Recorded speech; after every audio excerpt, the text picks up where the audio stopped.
Bienvenue dans votre émission Santé pour tous, émission préventive qui démocratise l'accès à des informations autour de la santé et du bien-être en famille.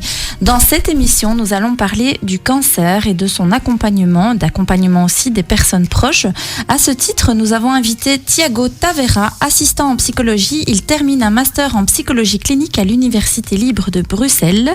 Il a travaillé l'année passée en oncologie à l'hôpital Bordet. Bienvenue Thiago, merci d'être avec nous. Merci, bonjour. Nous avons également Madame Oumalal. Elle est infirmière à domicile. Elle a travaillé pendant de nombreuses années aussi en oncologie à Bordet et à Erasme. Bonjour Siham. Bonjour. Nous avons également invité, mais alors qui est en ligne, Monsieur Bouhamad Louaï.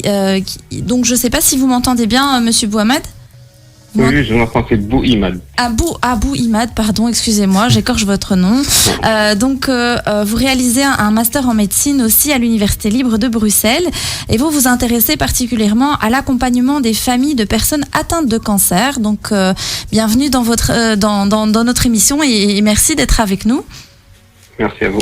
Nous avons aussi le docteur Girard qui est déjà venu dans une autre émission. Elle va devenir médecin fétiche chez nous. Elle est médecin généraliste de 0 à 99 ans. Elle consulte au centre médical L'Annec, avenue d'Hippocrate à Woluwe-Saint-Lambert. Elle nous parlera du cancer, de sa prise en charge et particulièrement en cette période. Merci Aurore d'être avec nous. Bonjour, merci de m'avoir invité.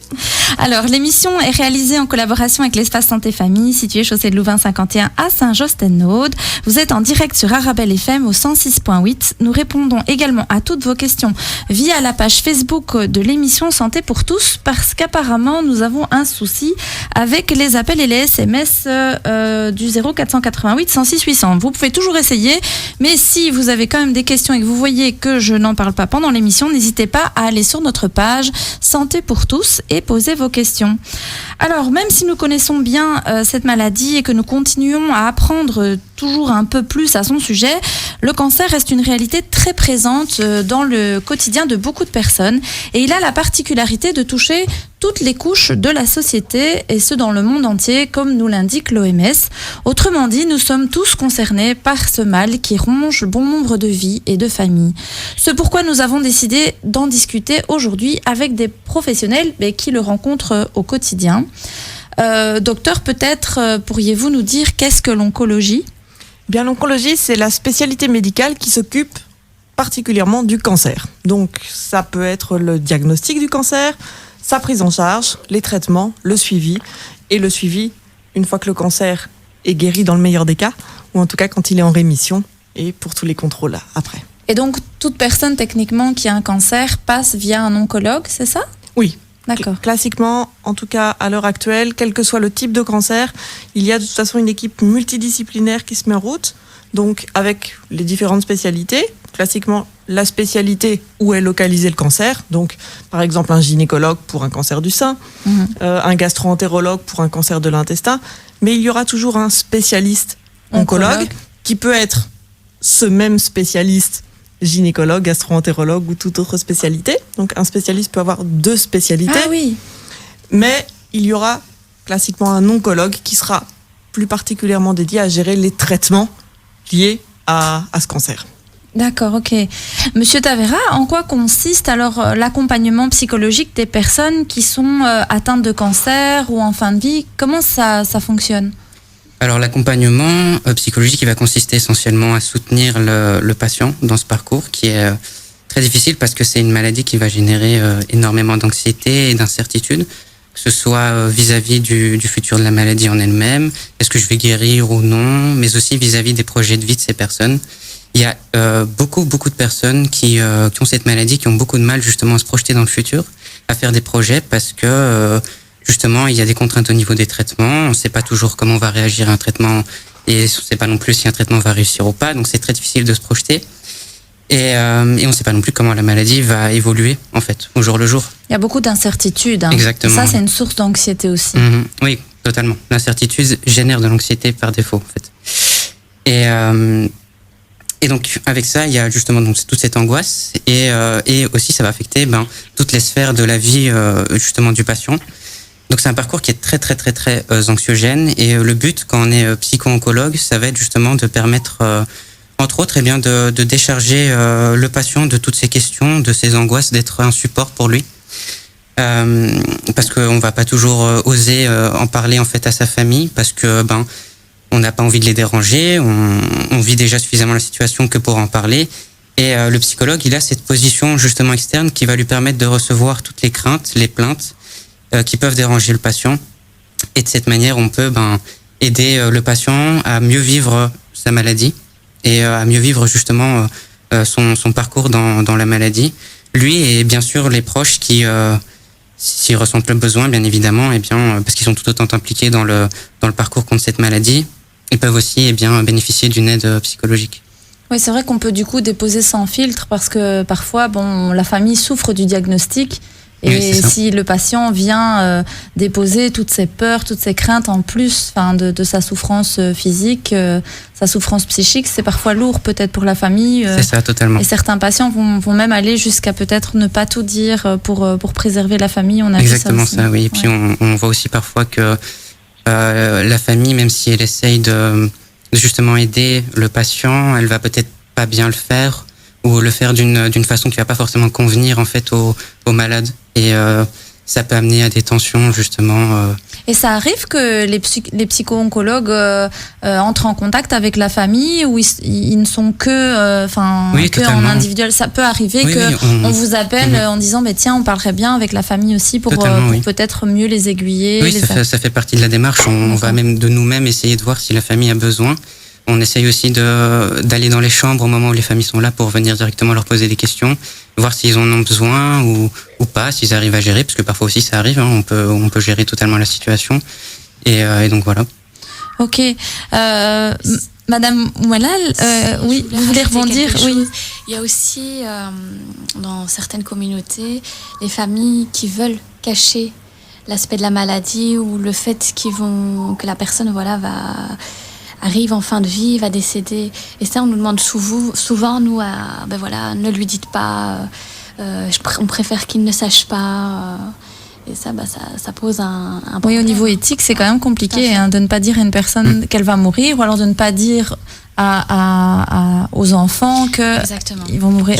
Moi, j'ai déjà eu les deux cas de figure dans mes consultations. Où on n'a pas voulu dire à la personne qu'elle allait mourir, la personne âgée. Et ça, c'est quand même, je me trouve, au niveau éthique.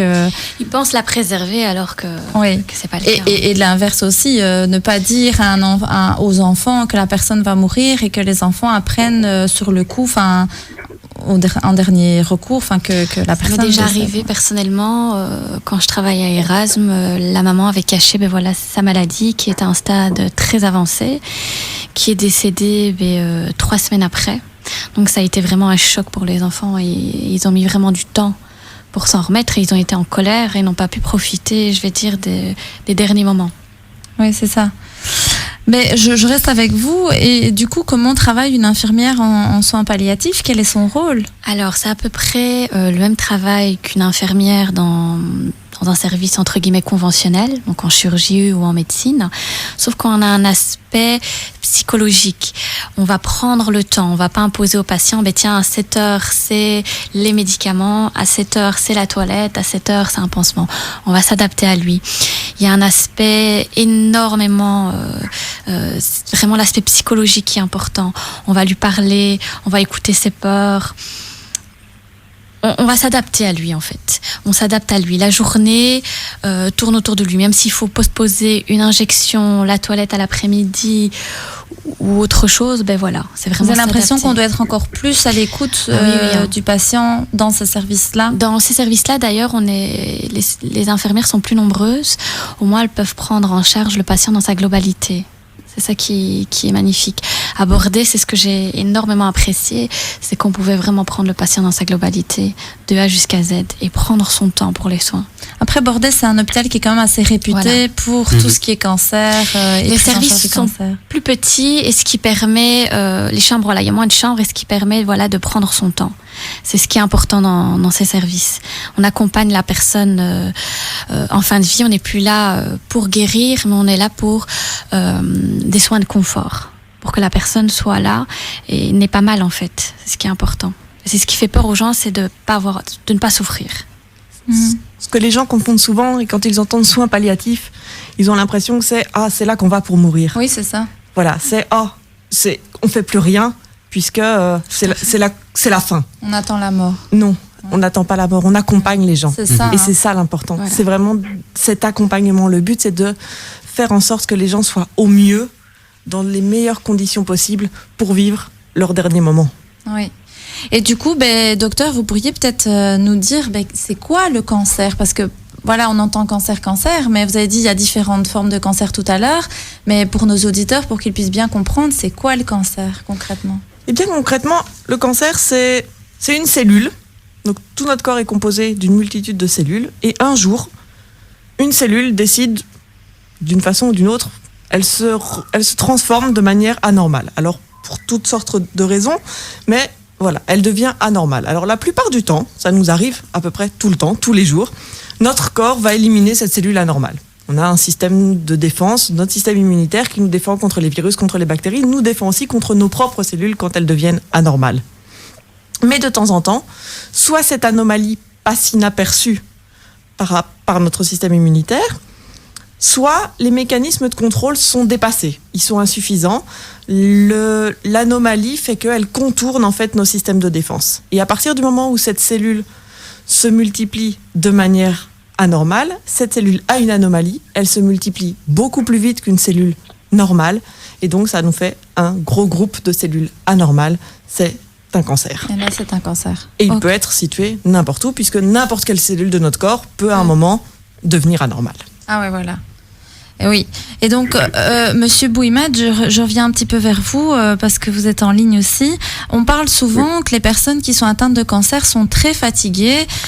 Comment on peut distinguer entre guillemets, la fatigue classique de la fatigue qui est liée au cancer? Alors, on sait que la fatigue, c'est un processus d'autorégulation pour protéger le corps suite à un stress physique ou psychologique.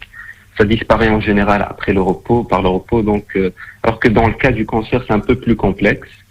Donc, pour que le cancer déjà se présente à nous, donc il y ait des signes et des symptômes, c'est généralement dans un stade très avancé où il y a une altération des fonctions des tissus du corps. Donc, le foie, par exemple, il ne fonctionne plus très bien. Donc là, on a des symptômes, par exemple, de l'acide, une hypertension portale, etc.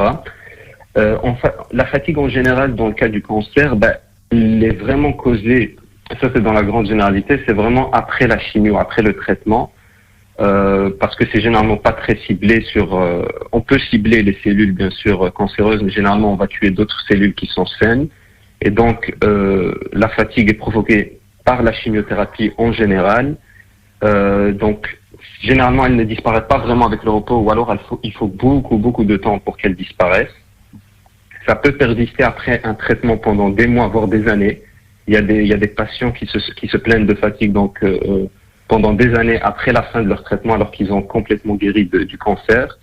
Et il y a plusieurs causes, bien sûr, mais ça peut être, il y a les causes psychologiques aussi. Il y a les patients qui pensent je suis fatigué parce que j'ai un cancer, alors que peut-être ils ne le sont pas, mais c'est juste que c'est cette idée-là qu'ils ont en tête. Donc c'est beaucoup plus complexe à déchiffrer, mais on peut la séparer de la fatigue normale où il y a vraiment une cause. Par exemple, je suis tombé, j'ai pas dormi, etc., etc. Oui, en plus la fatigue, en tout cas moi en tant que psychologue, je peux vous dire que c'est aussi un symptôme de dépression et de stress. Donc, imaginons une personne qui a eu un cancer et même qui est en rémission, qui va bien, elle peut avoir des traces psychiques de ce cancer, c'est-à-dire elle peut par exemple avoir une fatigue qui perdure, mais plutôt liée à une dépression parce qu'elle a été choquée d'avoir eu un cancer, par exemple. Hein. Donc c'est vrai que c'est pas évident de discriminer sur base de ce symptôme. Est-ce que c'est lié à un cancer ou pas? J'avais lu aussi quelque part que la fatigue, les personnes qui étaient porteuses d'un cancer, elles pouvaient avoir cette fatigue, mais du coup, même en se reposant, elles ne récupéraient pas. Et ça devait être une petite sonnette d'alarme aussi de voir, tiens, finalement, cette fatigue, il n'y a pas spécialement de problème psychologique. La personne est tout le temps fatiguée sans raison et elle se repose et elle ne récupère pas. Est-ce que c'est vrai ça? C'est vrai, tout à fait, oui, bien sûr. Oui. Bien sûr, parce que, comme vous l'avez dit, un cancer, c'est une pathologie chronique, donc ça peut accompagner la personne pendant des années. il faut savoir que on peut très bien guérir entièrement d'un cancer, mais ça peut revenir après. Le patient, quand il va voir son médecin, quand l'oncologue lui dit la bonne nouvelle, ok, vous êtes entièrement guéri, il n'y a plus rien, on voit rien au PET scan, il va quand même lui dire qu'il faut revenir chaque période de temps, donc peut-être 1 an, 2 ans, faire un PET scan, vérifier voilà s'il n'y a pas une réactivation, si le cancer ne revient pas, et donc il y a toujours ce stress continu qui peut affecter psychologiquement les patients. Oui. Vous vouliez complémenter, docteur Girard? Oui, je voulais dire que la fatigue est rarement un symptôme qui nous permet de faire un diagnostic de cancer. Classiquement, quelqu'un qui va venir uniquement en étant fatigué, on va rarement penser à ça. Oui, c'est ça. Effectivement, ça, c'est plutôt un signe qui va aggraver d'autres symptômes. Donc, on va entendre certains symptômes et en plus, la personne est fatiguée. Ça va peut-être tirer une sonnette d'alarme, effectivement. Mais classiquement, la fatigue n'est pas le seul symptôme d'un cancer. Oui, bien sûr. Voilà, mais je me voudrais disais, quand même rassurer nos auditeurs. Oui, on va tous être en burn-out et puis on va se poser la question. Mais c'est vrai que moi, j'avais eu des patientes comme ça qui me rapportaient beaucoup de fatigue.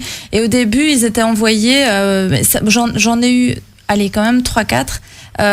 J'ai eu beaucoup de femmes qui avaient le cancer du sein. J'en ai eu vraiment, mais des jeunes femmes qui avaient la trentaine. Moi, je vous parle de ça en consultation. Et en fait, elles me relataient toute une très grosse fatigue. Et c'était des femmes qui avaient une vie active, qui travaillaient, qui étaient une vie saine. Et on ne trouvait pas ce que c'était cette fameuse grosse fatigue. Et puis après, forcément, quand il y a eu le diagnostic, on savait que c'était lié à ça.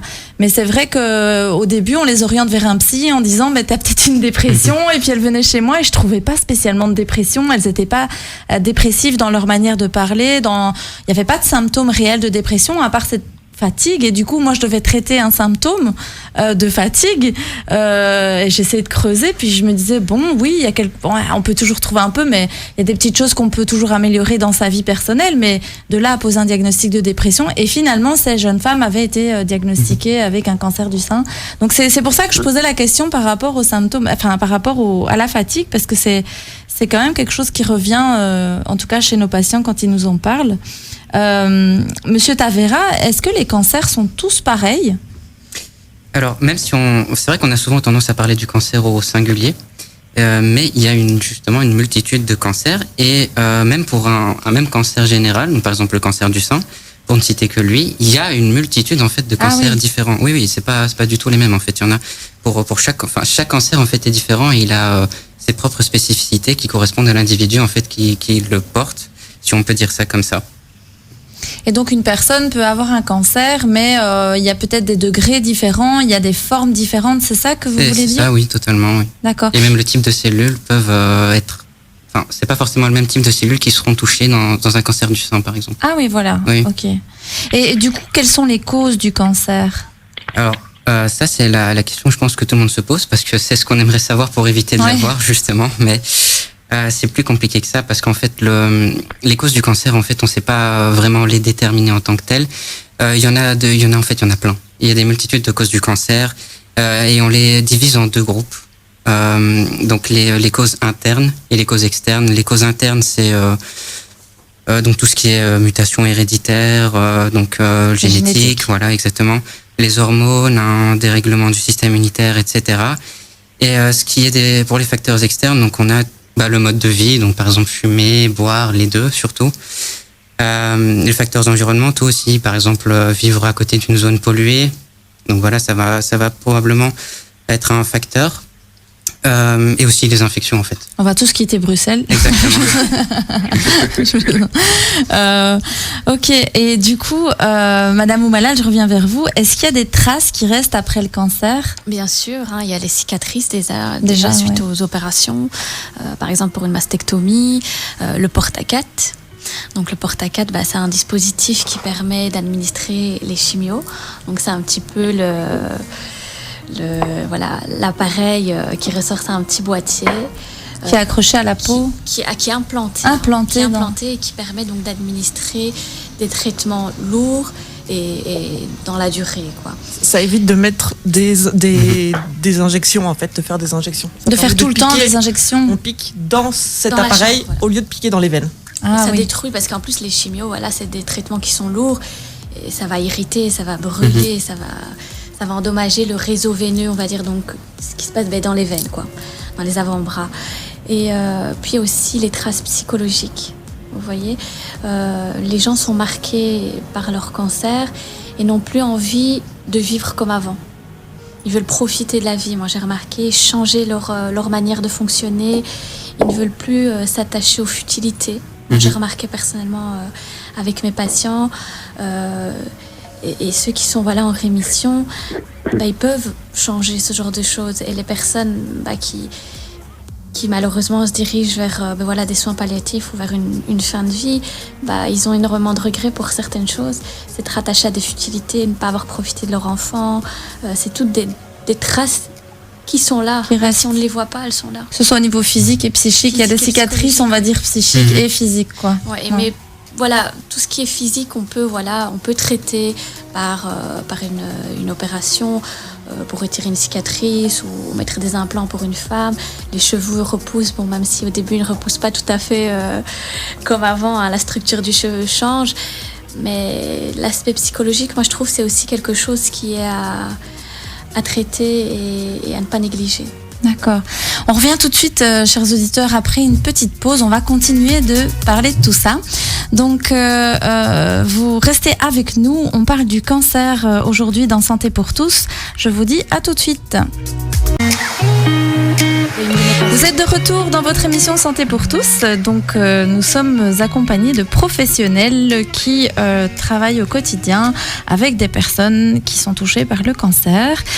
Juste avant la pause, nous parlions des traces qui pouvaient rester en fait pour les personnes qui avaient été atteintes d'un cancer ou qui étaient atteintes d'un cancer. Madame Oumalal nous disait que il y avait des conséquences qui pouvaient être physiques, mais aussi psychiques et surtout psychiques. Tout à fait. Donc, vous aviez expliqué aussi que les personnes qui étaient atteintes d'un cancer portaient une petite boîte et qui donc parfois ils avaient des cicatrices, une boîte qui est implantée dans le corps. Oui, c'est ça, une chambre implantable. Ouais. Et aussi, ce qui est difficile pour les gens, c'est le regard des gens. Le regard des autres, oui. Qui change et ça les impacte beaucoup. C'est quoi comme type de regard ? Un regard parfois de compassion, de tristesse, parfois la peur aussi. On regarde un petit peu la personne malade. Tiens, on lui colle l'étiquette d'une personne malade. Et ça on ça les laisse peut-être moins faire de choses ou la pitié peut-être. Tout à fait. Tout à fait. Puis parfois ils peuvent plus travailler parce que la chimio peut les rendre malades.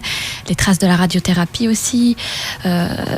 Énormément de choses qui peuvent compliquer la vie au quotidien et qui rendent la maladie encore plus difficile. Quand ils ne sont pas à l'hôpital et qu'ils sont chez eux, quand ils ont fini leur traitement, ils ne veulent plus porter ce flambeau de la maladie. Je suis malade, j'ai un cancer. Ils veulent qu'on les regarde comme un être humain à part entière. Oui, c'est pas évident. Monsieur Tavera, vous vouliez rajouter quelque chose ? Oui, en fait, ce que je voulais rajouter, c'est que souvent, j'ai entendu quand je travaillais à Bordeaux, la plainte des patients qui disaient que ils aimeraient bien en fait revenir comme ils étaient avant la maladie, en fait. Et c'est quelque chose qu'ils ont beaucoup de mal à accepter parce que la maladie étant là, ou même s'ils l'ont déjà, même s'ils ont déjà guéri de la maladie, ils l'ont eu et donc ça a laissé des séquelles et ce souhait en fait de revenir à ce qu'ils étaient n'est souvent pas possible en fait. Et c'est une nouvelle réalité qu'ils doivent essayer d'accepter et c'est un travail qui est très difficile à faire en fait et ça laisse des traces. Monsieur Bouimad, je me permets de revenir vers vous par rapport justement à ça, au regard que la famille peut avoir sur le patient. Est-ce que vous corroborez un petit peu ce que notre infirmière nous dit, que parfois c'est pas évident parce que la famille va avoir tendance à regarder peut-être différemment la personne atteinte? Oui, totalement. Donc, comme elle l'a très bien expliqué, c'est toujours ce côté-là où on compatit, on essaye on a pitié, on essaye d'aider la personne. C'est très difficile d'essayer de comprendre ce que le patient ressent. Il faut l'écouter. On n'est pas toujours présent en tant que famille. On veut faire la bonne chose, on veut l'aider. Par exemple, il y a les séquelles qui restent. Pendant la chimiothérapie, il peut y avoir des nausées, qui est un des effets indésirables communs des chimios. On veut faire la bonne chose, on veut qu'il mange. Même parfois, il y en a qui peuvent le forcer à manger parce que c'est pour ton propre bien, etc. Donc, c'est une situation assez difficile. Pour les proches, c'est pas évident non plus finalement. Non, parce qu'on essaie de faire qu'il faut faire la bonne chose, mais on ne sait pas c'est quoi vraiment. Alors plutôt que d'essayer de faire la bonne chose, plutôt essayer de comprendre d'abord le patient, de l'écouter, de voir c'est quoi ses plaintes, d'essayer de parler avec le médecin, peut-être avec les psychologues, c'est très important pour eux. Parce que un patient qui a un cancer, qui a une pathologie chronique, donc ça peut durer des années, il en parle pas toujours, surtout à ses proches, il va pas parler avec ses enfants, c'est comme vous en avez parlé au début de l'émission, donc il y a des mères qui vont cacher ça à leurs enfants, donc ça peut être très difficile à vivre pour les proches, mais il faut essayer de comprendre surtout le patient, et c'est comme ça qu'on peut mieux l'aider. C'est ça. Docteur Girard, y a-t-il des populations qui sont plus ou moins à risque d'avoir le cancer ? Alors, oui et non. Un petit peu comme on le disait tout à l'heure, il y a des facteurs externes. Donc, être exposé à des toxiques dans son environnement, avoir effectivement un mode de vie avec des consommations de toxiques, en particulier l'alcool et le tabac, on sait que là, voilà, ce sont des facteurs de risque et donc on peut considérer que là, on a on peut être une population à risque par cette exposition. Dans les autres facteurs, les facteurs plus internes, c'est difficile à dire. Alors, on sait que l'âge est un facteur de risque. Pourquoi ? Comme je vous expliquais tout à l'heure, les cellules anormales sont régulées par notre système immunitaire. Plus le temps passe, plus on a des cellules qui deviennent anormales. Et donc, plus notre système immunitaire doit réguler et plus, quelque part, le risque augmente d'avoir une cellule qui échappe à ce système. Donc, l'âge est un des facteurs de risque. Comme on disait, après, il y a tout ce qui est les prédispositions génétiques. Et celles-là, elles sont là de notre naissance à notre mort.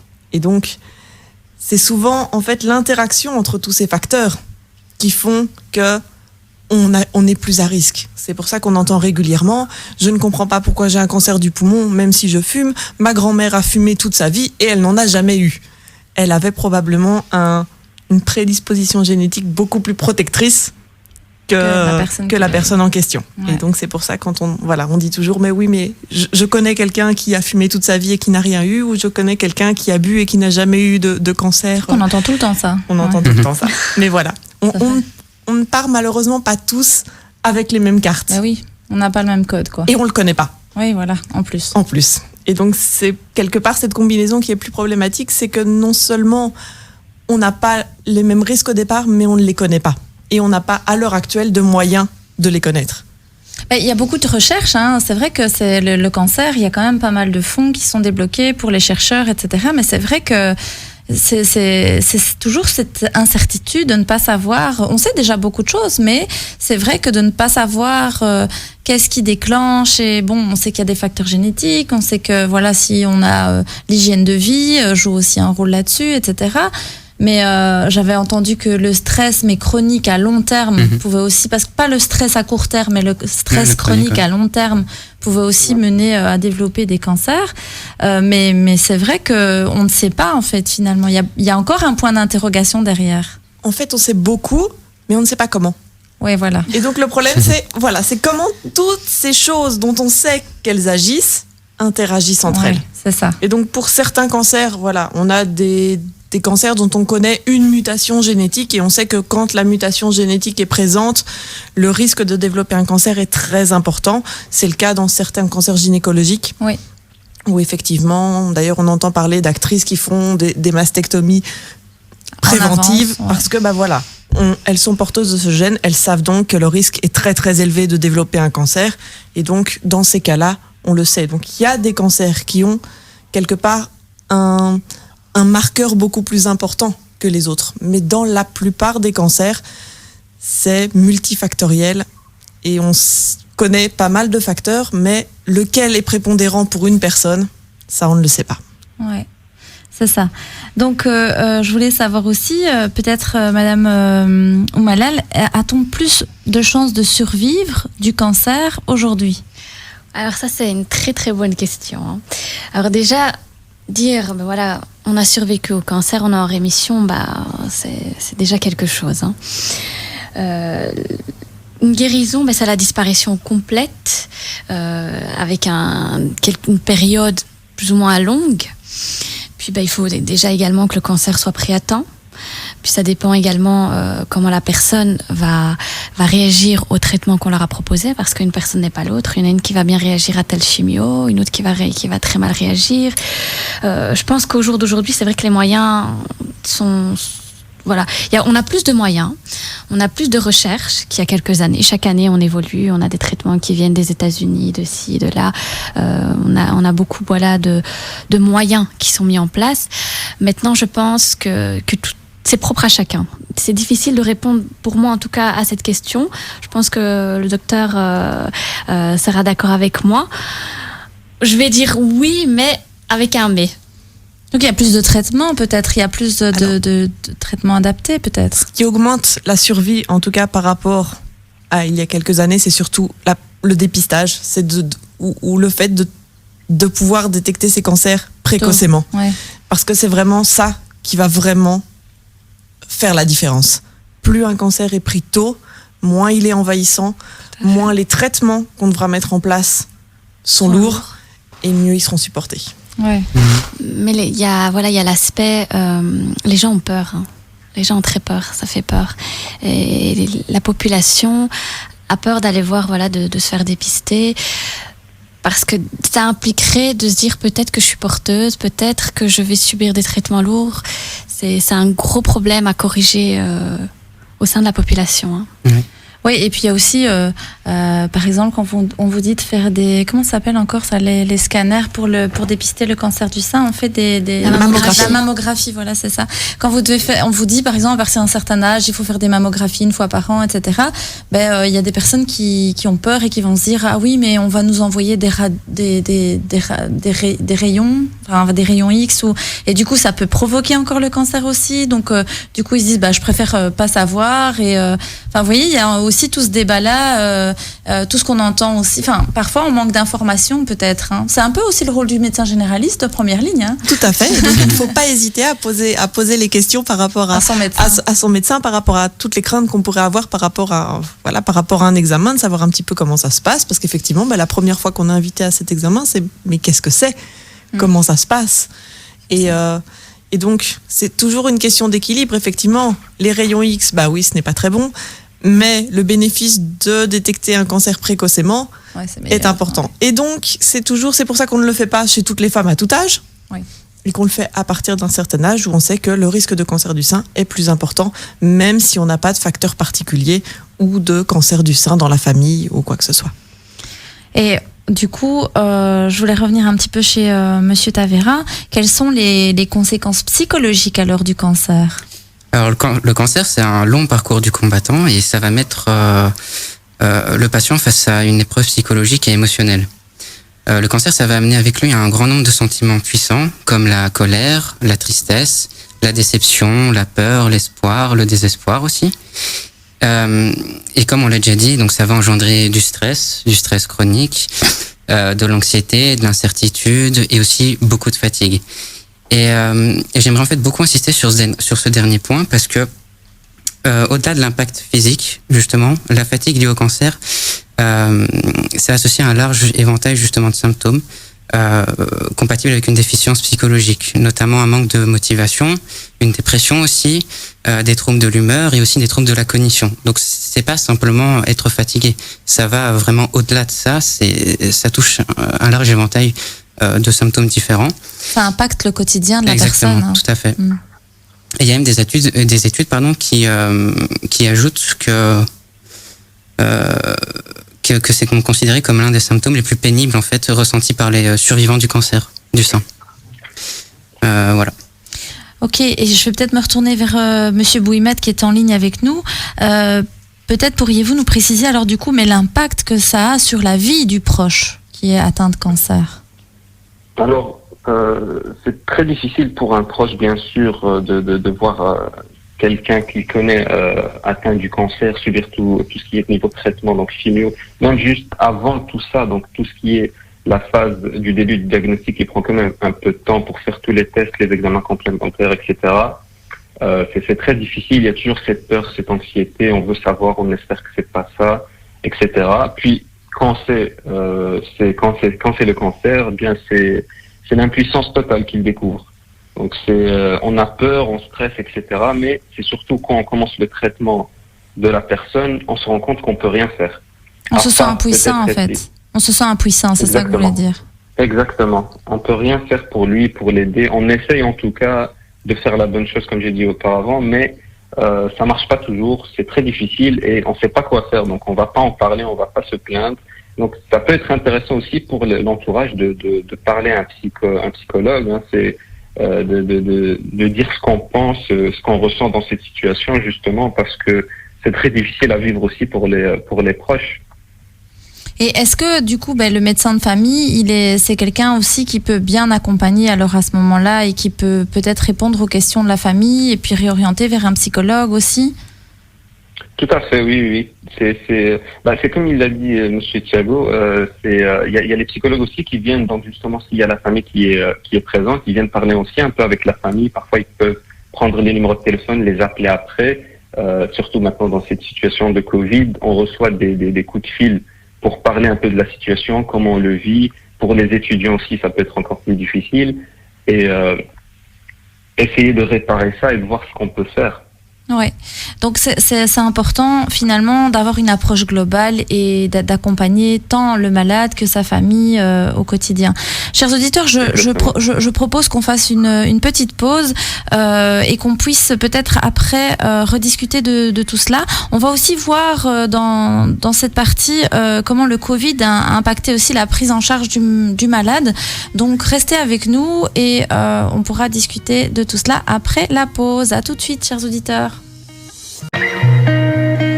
Vous êtes de retour dans votre émission Santé pour tous. Nous sommes en présence d'une infirmière, Madame Oumalal. Docteur Girard est aussi avec nous, Monsieur Tavera et Monsieur Bouimad sont également avec nous pour parler de psychologie aussi par rapport aux personnes qui sont porteuses de cancer et de l'impact sur la famille également. Juste avant la pause, nous parlions avec Monsieur Bouimad mais justement de l'impact sur le proche d'une personne qui est porteuse de cancer. Nous avons vu que c'était vraiment pas évident et que finalement la prise en charge devait être assez globale. Là, je reviens un peu vers Madame Oumalal. Finalement, le Covid a impacté aussi pas mal la prise en charge du patient. Et comment fait-on, comment ça se passe maintenant pour pouvoir soigner les patients la prise en charge doit-elle être adaptée avec le Covid? Alors tout à fait. Maintenant, il y a les mesures barrières. Ce qui complique la chose, c'est parce que le regard, le sourire sont très importants dans ces cas-ci. Et là, déjà, la personne elle a peur, elle est angoissée, elle a des incertitudes. Et le fait qu'on soit masqué, qu'on ait une visière ou une bouche de protection, ça met tout de suite, ça rajoute une peur en fait. Et le patient ne se sent pas en confiance. Puis on doit porter des gants. Du coup, il n'y a plus le toucher, ce qui est très important dans ces cas-ci. Hein. Oui. Et donc du coup, à cause du Covid, vous devez garder une certaine distance et même pour les soins, c'est avec des gants plastiques, avec un masque. Parfois aussi tout à l'heure, en off, on rigolait un peu avec Docteur Girard, mais des combinaisons en fait, d'astronautes presque. Oui. Dans certains cas. Dans certains services, effectivement. Il faut parfois être complètement habillé et du coup, c'est vrai que ça enlève au niveau relationnel. Pour ces patients dont on disait juste avant la pause, toute l'importance du relationnel, du contact à l'autre, qui est particulier parce que justement ils sont en souffrance et on demande par rapport à ça. Le contact non verbal est très très important et même le masque pour les patients même s'ils n'ont pas le Covid, qu'ils sont pas en isolement ou quoi que ce soit, ils reconnaissent plus leur infirmière ou leur médecin. C'est important. Il y en a aussi chez les personnes qui sont démentes, le fait d'avoir le masque, c'est un gros problème. Ah oui, ils peuvent délirer. Ah oui. Ils ont peur. Moi, j'ai déjà eu un patient qui m'a dit mais t'es qui et qui refusait les soins parce qu'il avait vraiment peur. Il me dit mais t'es qui, tu me fais peur. Oui, ils reconnaissent peut-être pas le visage. Oui, c'est vrai que c'est pas évident. Monsieur Bouimad, je vous pose la même question. Comment le Covid a impacté peut-être la prise en charge des patients? Alors, d'un point de vue médical, donc pas grand chose. Il n'y a pas eu un grand changement dans les traitements des patients, si ce n'est qu'après une chimio, on dit toujours aux patients de faire attention à leur température. S'ils font de la température, venir aux urgences parce qu'on est immunodéprimé, donc une infection peut être fatale, que ce soit Covid ou autre.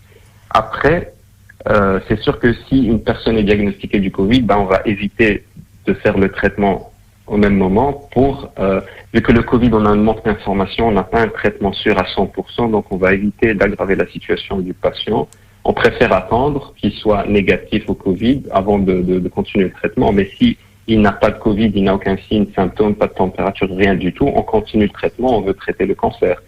Mais d'un autre point de vue, pour les proches, c'est très difficile. Donc, on a déjà parlé, donc justement, le personnel porte des masques, des blouses, etc. Mais il faut pas oublier que pour les proches, ils ne peuvent plus rentrer à l'hôpital. Par exemple, à Bordeaux, on peut pas rentrer. On peut pas accompagner la personne, le patient. Donc, on vient, on la dépose à l'accueil et on attend dehors. On peut pas rentrer, on peut pas venir avec elle si elle peut pas marcher, si elle est fatiguée, etc. On ne peut rien faire. Et ça, c'est très difficile. On n'a aucun contact avec le patient.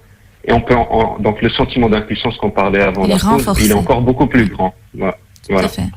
Oui, c'est vrai que c'est encore plus compliqué du coup. Et puis les personnes doivent se sentir aussi très seules face à leur maladie. Là où elles pouvaient être accompagnées d'un proche, là elles doivent faire face seules aux médecins. Et parfois aussi, vous avez certains patients qui parlent même pas français. Et donc, si le médecin va lui expliquer quelque chose, elle aura peut-être pas l'information.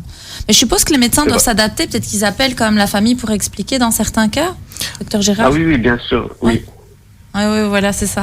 Oui. Je me retourne vers le docteur Girard pour voir un peu, elle, comment elle fait dans sa consultation. Mais voilà, donc c'est déjà des choses qui nous arrivent. La barrière linguistique est quelque chose qui est un problème assez régulier à Bruxelles, puisque nous avons quand même pas mal de langues différentes qui circulent et malheureusement, tous les médecins ne sont pas polyglottes. Oui, voilà.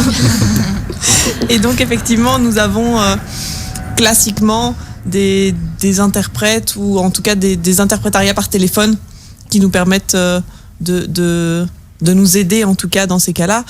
Et donc, à l'heure actuelle, heureusement, ces services d'interprétariat continuent de fonctionner, mais c'est pas toujours évident.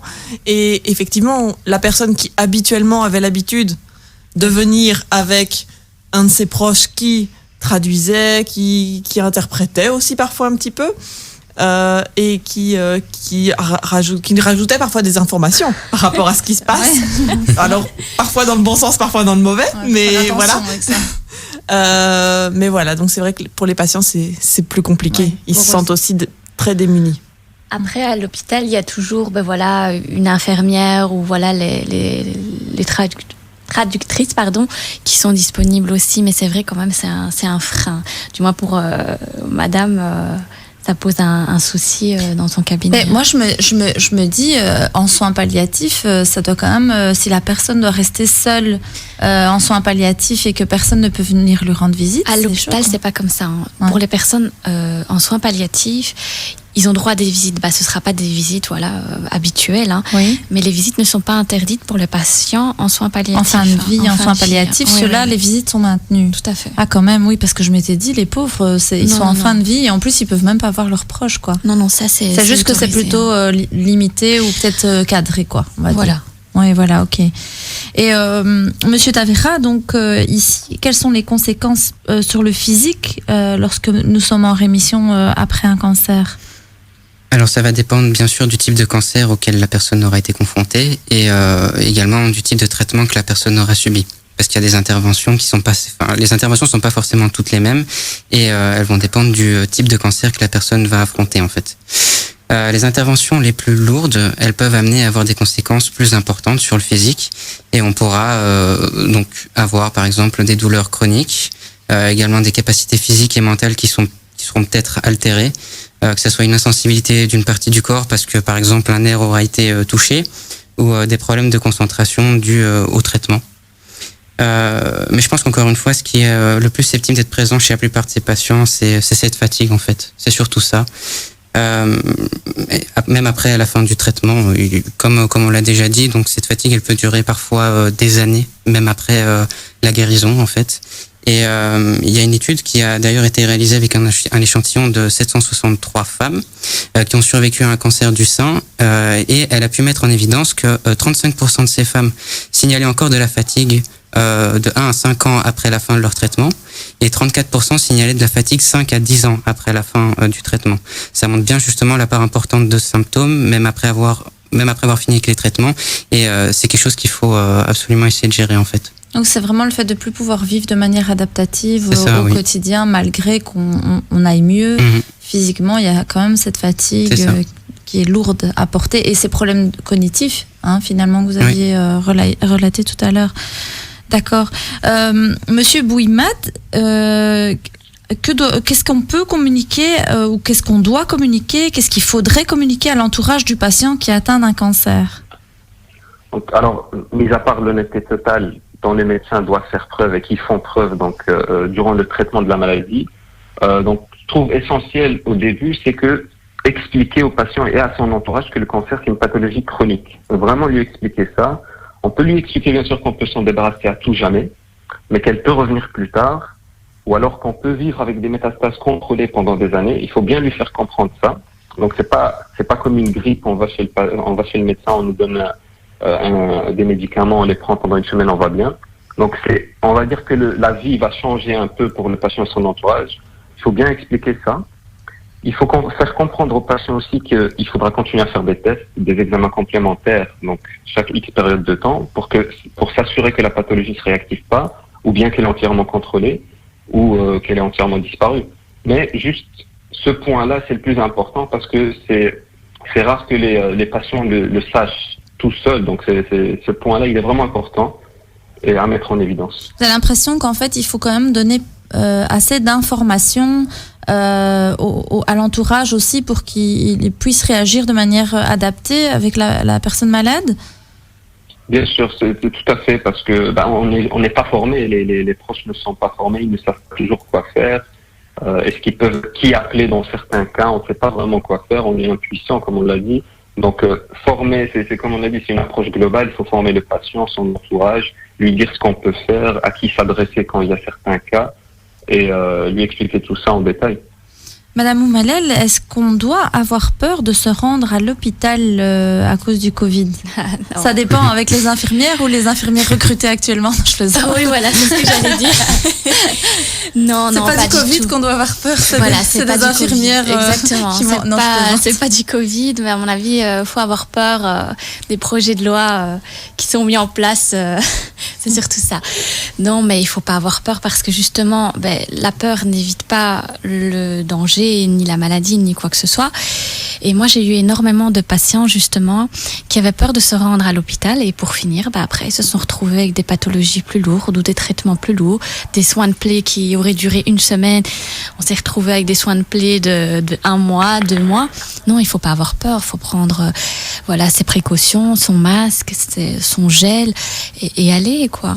Il faut pas, Ça a amené à beaucoup de problèmes. Donc certes, il y a beaucoup d'examens qui ont été annulés parce qu'ils ne sont pas considérés comme urgents, parfois à tort. Donc moi, dans ce cas-ci, je suggère d'aller voir son médecin traitant qui, lui, pourra appuyer la demande de l'examen, mais il faut pas avoir peur, il faut y aller. Parfois, le médecin va appeler et va dire, c'est quoi ça? Le médecin traitant va appuyer la demande et dire, ce patient doit aller faire cet examen et le rediriger vers les urgences si nécessaire.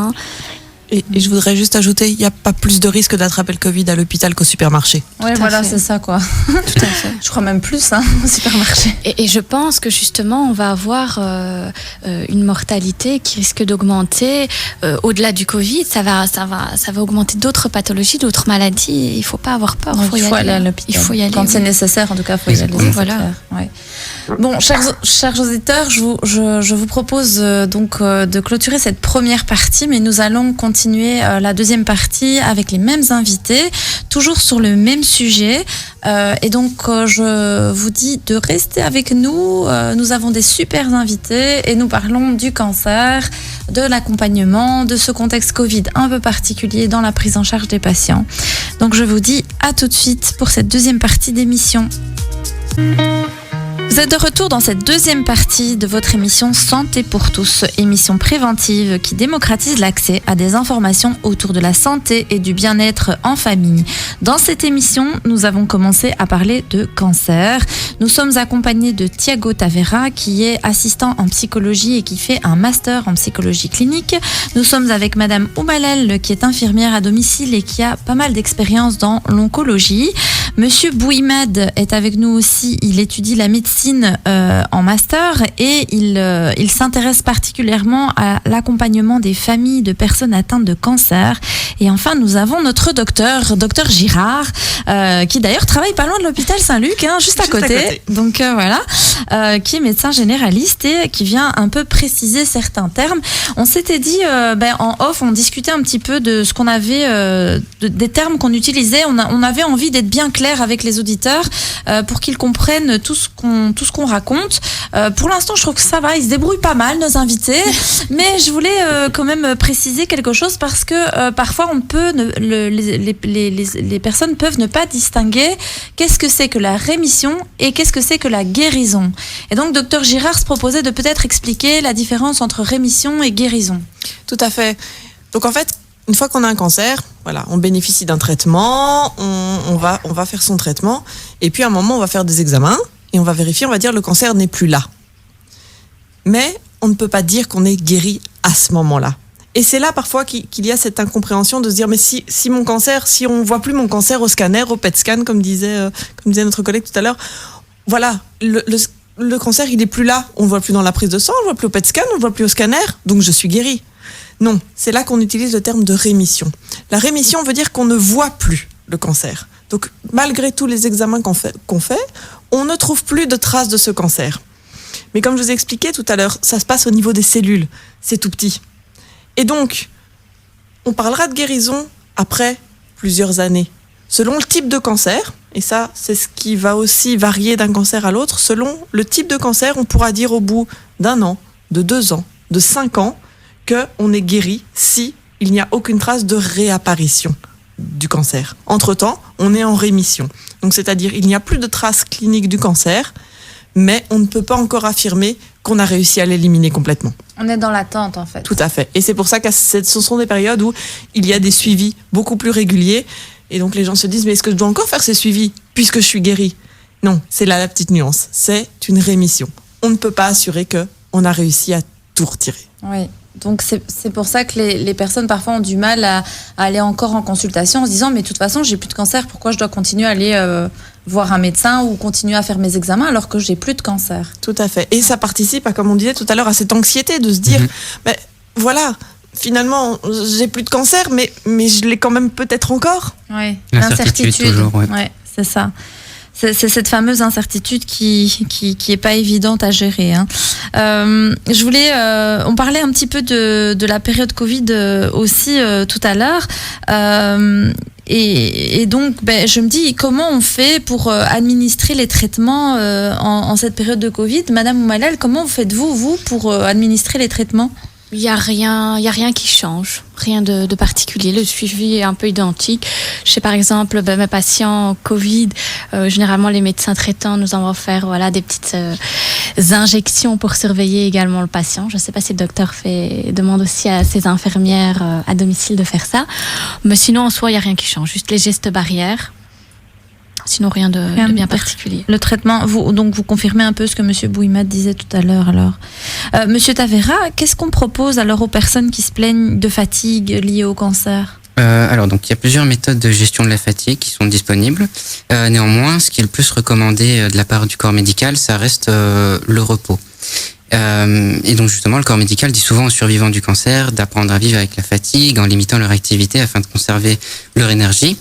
Et de s'appuyer sur les autres, donc les proches notamment, pour effectuer les activités de la vie quotidienne, pour justement leur permettre de se reposer. Et cette recommandation, elle paraît à première vue intuitive en fait et logique, parce que dans le sens où si on est fatigué, faire une activité physique, ça va nous fatiguer encore plus. Donc si on en fait moins, forcément on sera moins fatigué. Cependant, il y a plusieurs études qui ont rapporté que l'exercice peut prévenir la manifestation et réduire l'intensité de la fatigue chez ces patients cancéreux pendant et après le traitement. Pourquoi ? Parce qu'en faisant de l'exercice physique, à son rythme bien sûr, ça va permettre au corps de s'adapter aux nouvelles conditions physiques et donc afin de pouvoir répondre à l'effort qu'on va lui demander de fournir. Et de cette manière, on va permettre de réduire en fait cette fatigue. Le corps va simplement s'adapter aux nouvelles conditions et de cette manière, ça va permettre de la calmer. Et donc ça, c'est la méthode en fait qui, selon les études pour l'instant, fonctionnerait le mieux pour réduire cette fatigue. Donc c'est-à-dire pratiquer l'exercice physique. Mais il y a d'autres méthodes aussi, comme les thérapies cognitivo-comportementales, qui vont permettre justement de réguler la fatigue. Et il y a aussi l'acupression, qui est une technique dérivée de l'acupuncture et qui va permettre de gérer cette fatigue. C'est pas ce qu'on fait déjà là, à l'espace santé famille. Majida Bounou, elle fait ça, les techniques d'acupression, je pense. C'était la petite pub. Ah, vous avez un petit clin d'œil à Majida Bounou. J'espère qu'elle nous écoute, elle va être contente. Oui, elle fait ça, de l'acupression avec pas mal de nos patients. Et c'est vrai que les patients, ça leur fait beaucoup de bien en général. Hein. Ils se plaisent là-dedans. Du coup, moi, je me retourne un peu vers avec Dr Girard. Mais comment gérer les douleurs chroniques ? Alors, il n'y a pas de réponse simple, de nouveau. Il y a toute une multitude de choses et donc on fait ce qu'on appelle souvent une prise en charge multimodale. Donc il y a plusieurs axes. Tout d'abord les médicaments. On va mettre des médicaments pour gérer les douleurs qui peuvent être en fonction des douleurs des différentes classes de médicaments. Souvent il y aura d'ailleurs des associations de médicaments antidouleurs pour pouvoir gérer au mieux la douleur. On va aussi, à côté des douleurs, essayer de traiter tous les effets secondaires, que ce soit des effets secondaires du cancer ou des traitements. Donc ça peut être les nausées, ça peut être des problèmes digestifs. Enfin voilà, on va essayer au niveau médicaments de gérer au mieux le confort du patient. Mais à côté des médicaments, réellement pour la gestion des douleurs, ce qui est aussi très important, c'est tout ce qu'on peut mettre en place à côté. Donc ça peut être de la kinésithérapie, puisque comme on disait, bouger est important. Ouais. Dire, voilà, donc le repos, quand on conseille le repos, ça n'est pas forcément du repos physique. Ça n'est pas forcément de ne pas bouger, de ne pas faire d'exercice. Et donc, on encourage les patients à continuer à se mobiliser, à bouger, voire, pour ceux qui peuvent le faire, à faire du sport, mais à se reposer après. Oui, voilà. Et donc, c'est un petit peu... C'est vrai qu'on avait fait une émission avec une kiné, je crois que c'était la semaine passée ou la semaine d'avant, je ne sais plus, où justement elle expliquait que la procrastination, le fait de ne pas bouger, c'était mauvais aussi pour la santé, même pour le corps, et que le corps avait besoin de bouger pour justement aller mieux, quoi. Donc, et c'est vrai qu'il y a des personnes atteintes de cancer, même qui sont alitées, il y a une kiné qui passe et qui leur fait bouger les jambes, qui leur fait bouger le corps, même si elles sont alitées. Hein. Vous confirmez, monsieur Bouimed ? Oui, tout à fait. Donc, je connais une patiente qui était hospitalisée récemment, donc qui n'arrivait pas à bouger parce qu'elle avait des vertiges. Il y a toujours une kiné qui vient, qui s'occupe. Donc, même dans le cas du Covid, il y a, pour les patients qui sont positifs au Covid, qui sont hospitalisés, il y a toujours une kiné qui vient faire des exercices, kiné respiratoire, etc. Donc, c'est très intéressant. Oui, c'est important pour que la personne bouge, même si elle est atteinte d'un cancer, quoi. Docteur, quel genre de traitement finalement un patient qui est atteint de cancer peut recevoir ?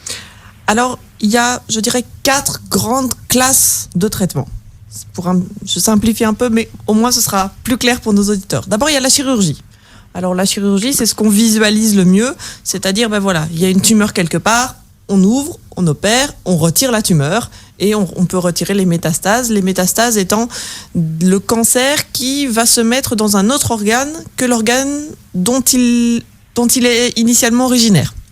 Donc par exemple, un cancer de l'intestin qui va se mettre aussi dans le foie. Et donc on se retrouve avec 2 lésions physiquement séparées, mais qui sont le même cancer. Et donc on peut, voilà. Donc la première chose c'est, on opère et on retire. Donc on ouvre, ça peut arriver qu'on ouvre et qu'on voit que le cancer s'est mis à un autre endroit et qu'on se dit je vais quand même enlever ça aussi. Classiquement, on le sait avant. Ah d'accord, on le sait avant. On le sait avant. Et donc normalement on n'a pas de surprise au moment des interventions chirurgicales.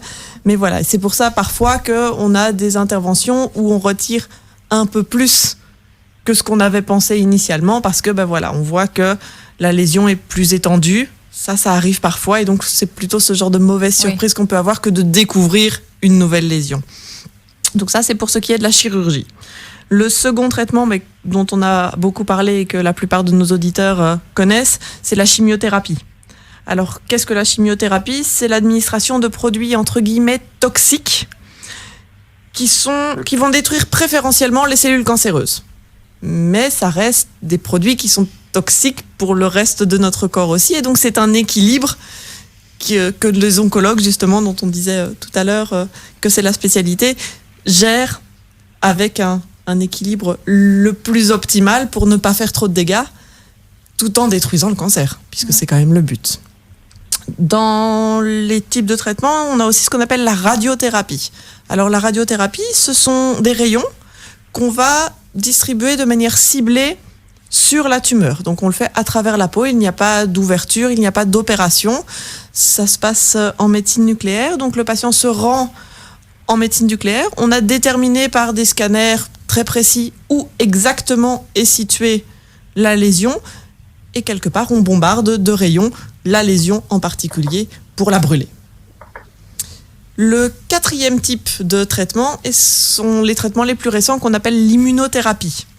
Alors l'immunothérapie, ce sont des anticorps qui vont attaquer les cellules cancéreuses de manière relativement spécifique. Je dis bien relativement parce qu'on n'est jamais précis à 100%, mais voilà, de manière assez précise, ou qui vont stimuler notre immunité contre les cellules cancéreuses.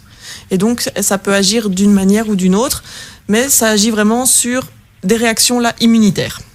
Et donc voilà, ce sont les quatre grandes classes qui existent à l'heure actuelle. C'est bien, c'est plus clair pour nos auditeurs comme ça du coup.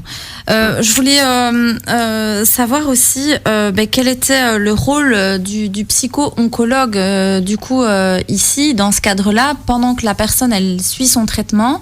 Qu'est-ce que le psycho-oncologue va peut-être mettre en place avec le patient au moment où il reçoit ses traitements ? Donc, il faut savoir que le psycho-oncologue, sa fonction de base, c'est vraiment genre écouter et accompagner le patient à chaque étape en fait de la maladie, à partir du diagnostic jusqu'à la fin où on le déclare réellement guéri. Parce que justement, comme on disait, la phase de rémission peut être sujet à incertitude, et donc il y a encore un travail à faire là-dessus. Tant qu'on n'a pas la réponse à 100% de guérison, en général, on est toujours dans l'attente, et même en ayant le terme guérison, il y a certaines personnes qui vont peut-être encore penser que ça peut revenir. Donc le travail en fait il est large parce que il se fait sur tout le processus, et le processus est vraiment très grand en fait. Et ce que le psycho-oncologue fait aussi, c'est qu'il va aider en fait le patient dans divers domaines, donc que ce soit, comme je l'ai déjà dit, donc pour essayer de réduire l'anxiété en l'écoutant, en le laissant justement déposer les choses qui vont l'inquiéter et qu'il peut pas forcément partager avec d'autres.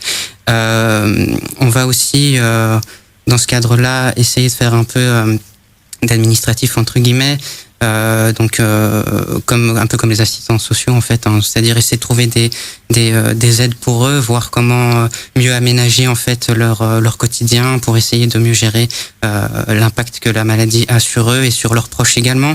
En fait, c'est un travail qui est très complexe parce qu'il va aussi impliquer tout ce qui est proche, parce que comme on le sait, ces personnes-là vivent avec des gens et en fait ils vont avoir un impact l'un sur l'autre respectivement.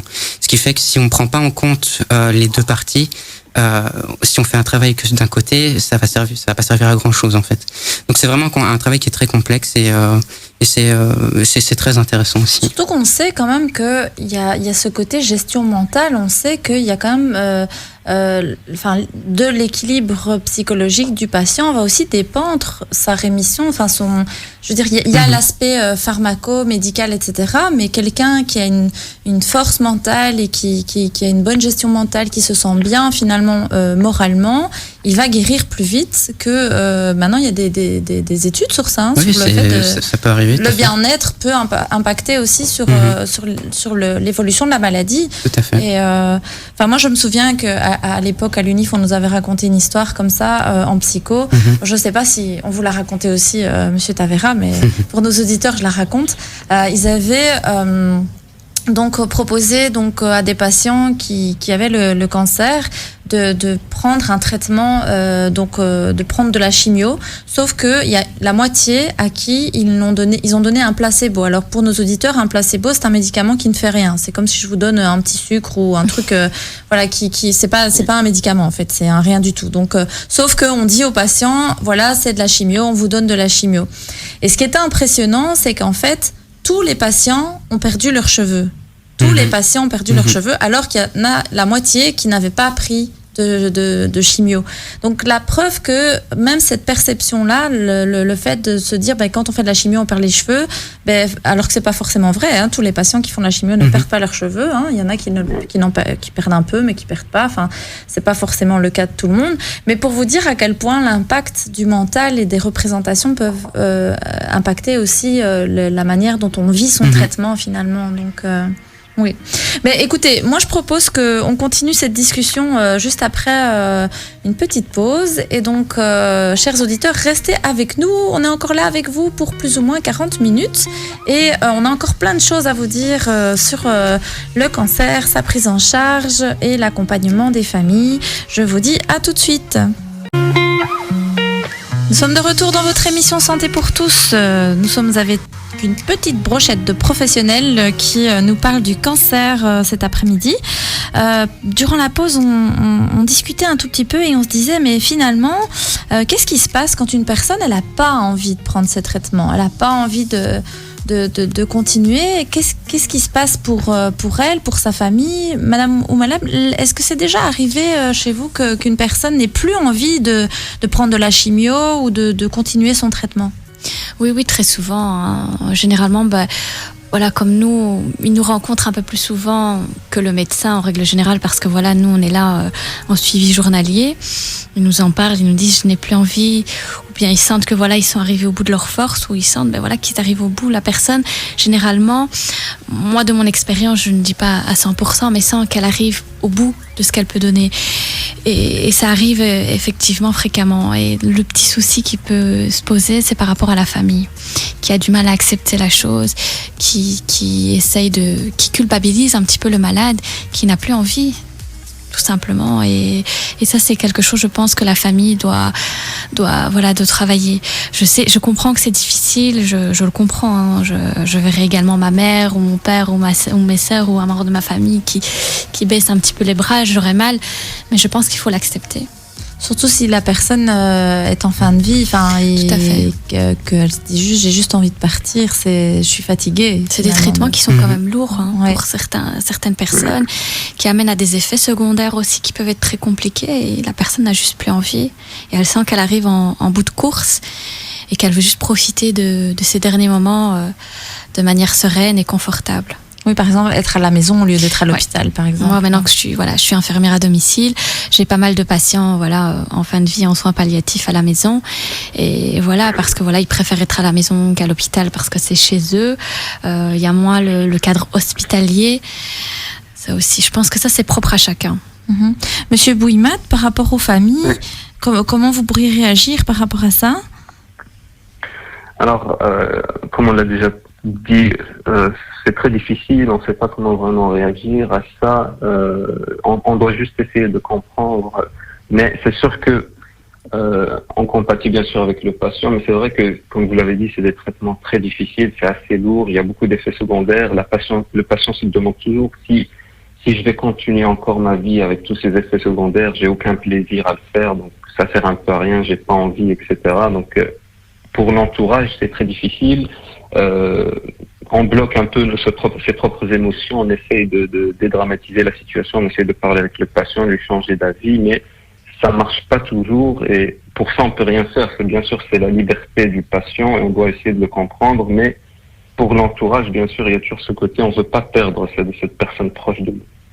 Oui, c'est vrai que parfois c'est difficile de faire la part des choses entre ce que nous voulons et ce que la personne souhaite aussi. On est parfois un peu divisé. Maintenant, il y a une différence entre quelqu'un qui fait son traitement et qui pourrait aller mieux avec son traitement et donc qui dit j'ai dur, ce traitement est lourd, etc., j'ai plus envie de le faire, et quelqu'un qui est en fin de vie et qui n'a pas envie qu'on continue à administrer des traitements qui vont avoir des gros effets secondaires alors qu'il sait qu'il va mourir, par exemple. Vous voyez, c'est pas pareil que quelqu'un qui peut suivre son traitement. Enfin, je ne sais pas ce que vous en pensez, mais... Je pense que dans les deux cas, il faut entendre. Ouais, c'est vrai. Il faut entendre que même si c'est quelqu'un qui pourrait s'en sortir, il faut pouvoir entendre qu'à un moment, la personne est à bout. Oui, elle a plus envie. Et donc, que ce soit quelque chose de temporaire, une phase ou quoi que ce soit, mais il faut pouvoir l'entendre. Ouais. Parce que le nier complètement en disant, mais si, tu vas voir, ça va aller, c'est juste que t'es découragé, et bien en fait, la personne se sent juste pas écoutée. Oui, ça c'est Exactement, et parce qu'il n'y a pas que la chimio, la radiothérapie, il y a aussi l'aspect, par exemple, alimentaire. La personne, il y a des aliments qui sont proscrits pendant une chimiothérapie. Ah oui Ah oui. Donc c'est beaucoup de... Il faut réapprendre à vivre. Il y a un régime particulier. Mais ça, c'est des choses qu'on ne sait pas. Moi, je savais même pas que quand tu faisais de la chimio, tu n'avais pas le droit de manger certains aliments. Quoi. Si, comme tout ce qui est agrumes. Encore plus avec l'immunothérapie qu'avec les chimiothérapies, mais les régimes peuvent être très drastiques. Par exemple, certaines immunothérapies bannissent le café, ce qui est embêtant pour de très nombreux patients. Tout à fait. Ouais, ça, c'est vrai que c'est pas super chouette. Moi, ça va, je bois pas de café. Je sais pas si, par contre, pour le thé, mais oui, c'est vrai qu'on se rend pas compte parce que du coup, quand on entend, je prends plus de plaisir à rien parce que si tu peux pas manger ce que tu veux, si tu peux pas vivre au quotidien comme tu veux, quel est le sens, quel est le but de vivre encore alors? Tout à fait, on peut avoir également des lésions dans la bouche, des aftes, plein de choses, la sensibilité voilà, il n'y a pas que on suit un traitement et tout ça, c'est la vie qui change. Moi généralement, j'ai mes patients qui me disent j'ai l'impression que ma vie elle s'est arrêtée. Je sais pas si vous, le docteur, vous avez aussi un petit peu ce retour-là. Oui, les patients classiquement, ceux qui arrivent en rémission après disent voilà, il y a toute une période de ma vie qui a été mise entre parenthèses. C'est ça. Et puis, voilà, on réapprend à vivre différemment, comme le disait M. Thiago tout à l'heure. C'est une nouvelle vie, une nouvelle façon de vivre qu'il faut mettre en place et faire le deuil de son ancien soi. C'est ça. Ouais. C'est accepter le fait qu'on a subi quelque chose qui est là et qui sera toujours là et que on ne peut pas être ce qu'on était avant cet événement parce qu'il existe en fait tout simplement. C'est vrai que moi j'ai parfois des patientes, justement je parlais des patientes qui ont eu un cancer du sein. On pourrait faire toute une émission je crois sur le cancer du sein parce que c'est vraiment un cancer qui est très répandu aussi.